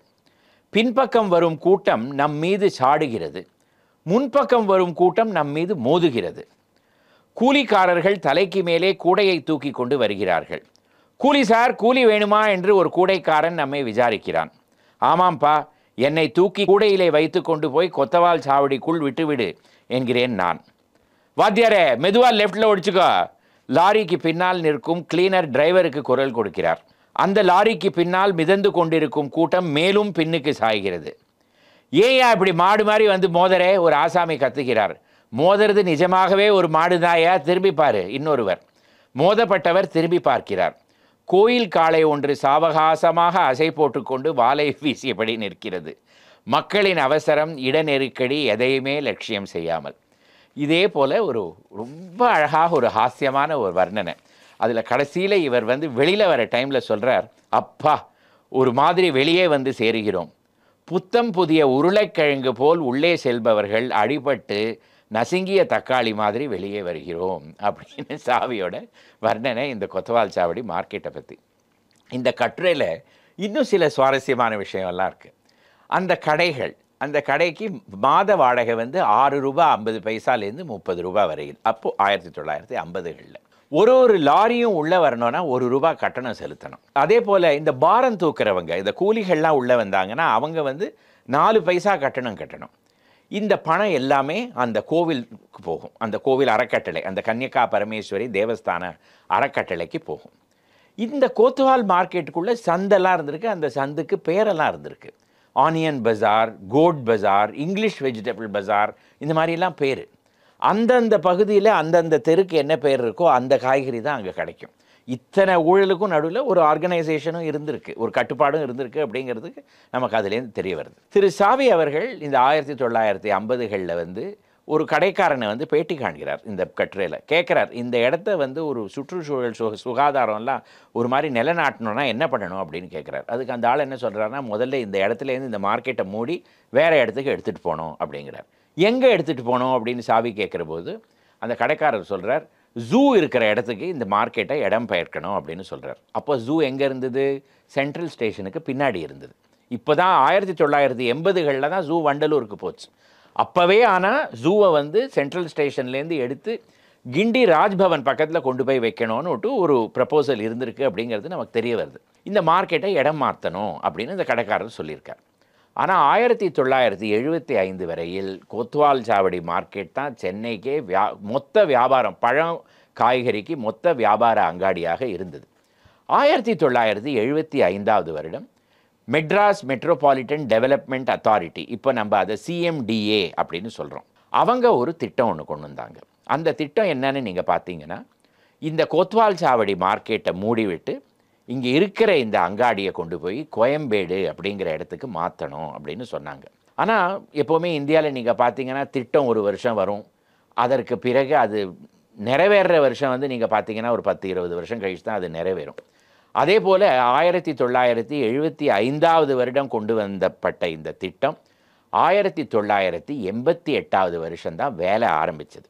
அந்த வேலை ஆரம்பித்த போது 220 ஏக்கரில் இது 50 கிரவுண்டு, அது வந்து 220 ஏக்கர் ஒரு பெரிய காய்கறி பழ மார்க்கெட் கட்டுவதாகவும், அதுக்கு அப்போ வந்து 50 கோடி நிதி தேவைப்படும் அப்படின்னு வந்து அரசாங்கம் ஒரு அறிக்கை விட்டது. அதற்கு பிறகு வேலை ஆரம்பித்தது. 1988 வருடம் ஆரம்பிக்கப்பட்ட அந்த கோயம்பேடு மார்க்கெட் வேலை 1996 வருடம் தான் முடிவடைந்தது. அதாவது 8 வருஷம் தேவைப்பட்டது அந்த மார்க்கெட்டை கட்டுவதற்கு. அதை கட்டின பிறகு நீங்கள் பார்த்தீங்கன்னா இந்த கோத்வால் சாவடியில் இருந்த இந்த கடைக்காரங்கெல்லாம் அங்கே போக மறுத்து விட்டாங்க. கோர்ட்டில் கேஸ் போட்டாங்க. ஆனால் கோர்ட் வந்து அந்த மனுவை தள்ளுபடி செய்த பிறகு இவங்க எல்லாருமே அங்கே இடம் மாற்ற வேண்டி வந்துவிட்டது.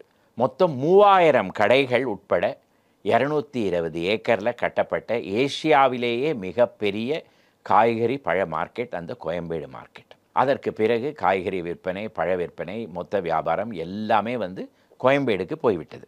ஆனால் கோயம்பேடு மட்டும் சுற்றுச்சூழல், சுகாதாரம், துப்புரவா எல்லாம் இருக்கா அப்படின்னு நீங்கள் கேட்டிங்கன்னா இல்லை. இந்த 50 கிரவுண்டில் இருந்த அதே ஊழல் அங்கேயும் அப்படியே தான் இருக்குது. அது ஏன் அப்படின்னு கேட்டிங்கன்னா, மக்கள் மாறவே இல்லை. இதே சென்னை மக்கள் தானே. இந்த கோத்வால் சாவடியில் இருந்த அதே மக்கள் தான் கோயம்பேடுலேயும் இருக்காங்க. காய்கறி வாங்க போகிறவங்களும் அவங்களே தான், அங்கேயே தான் இருக்காங்க. அதனால் அது அப்படியே தான் இருக்குது. ஆனால் இடம் மட்டும் மிக பெருசாக இருக்கிறது. 1998 வருடம், 98-99 வருடம் இந்த கோத்வால் சாவடி மார்க்கெட்டோட நிலம் பழையபடி இந்த ஆரிய வைசிய சமூகத்துக்கிட்டே வந்துவிட்டது. அவங்க உடனே அங்கே என்ன செஞ்சாங்கன்னா, கன்னிகா பரமேஸ்வரி தேவஸ்தான பேரில் மகளிருக்காக ஒரு கலை மற்றும் விஞ்ஞான கல்லூரி ஆரம்பித்தாங்க, ஆர்ட்ஸ் அண்ட் சயின்ஸ் காலேஜ். அந்த கல்லூரி பேர் அருள்மிகு கன்னிகா பரமேஸ்வரி தேவஸ்தான கலை மற்றும் விஞ்ஞான கல்லூரி. இப்போவும் அந்த இடத்துல தான் அந்த ஆர்ட்ஸ் அண்ட் சயின்ஸ் காலேஜ் வந்து கொண்டிருக்கிறது. ஒரு காய்கறி வியாபாரமும் அதுக்கு இருந்த அந்த சத்தமும் அந்த சச்சரவும் அதை நீங்கள் பார்த்தீங்கன்னா, இப்போ அந்த கல்லூரியில் இருக்கிற அமைதியை நீங்கள் கம்பேர் பண்ணி பார்த்தீங்கன்னா ஒரு கனெக்ஷனே இல்லாமல் இருக்கும். ஆனால் அதுதான் வரலாறு அப்படிங்கிறது. ஒரு இடம் முன்னாடி எப்படி இருந்தது, எப்படி மாறி போய் விடுகிறது அப்படிங்கிறது. இப்போது மார்க்கெட் எல்லாமே கோயம்பேடு தான். கொத்வால் சாவடியிலேருந்து கோயம்பேடுக்கு வந்துவிட்டோம். கொத்வால் சாவடியில் இப்போ ஒரு கல்லூரி இருக்குது. இதே போல் பல சுவாரஸ்யமான விஷயங்கள்லாம் எடுத்துக்கொண்டு அடுத்த எபிசோட்ஸில் வருகிறேன். வணக்கம்.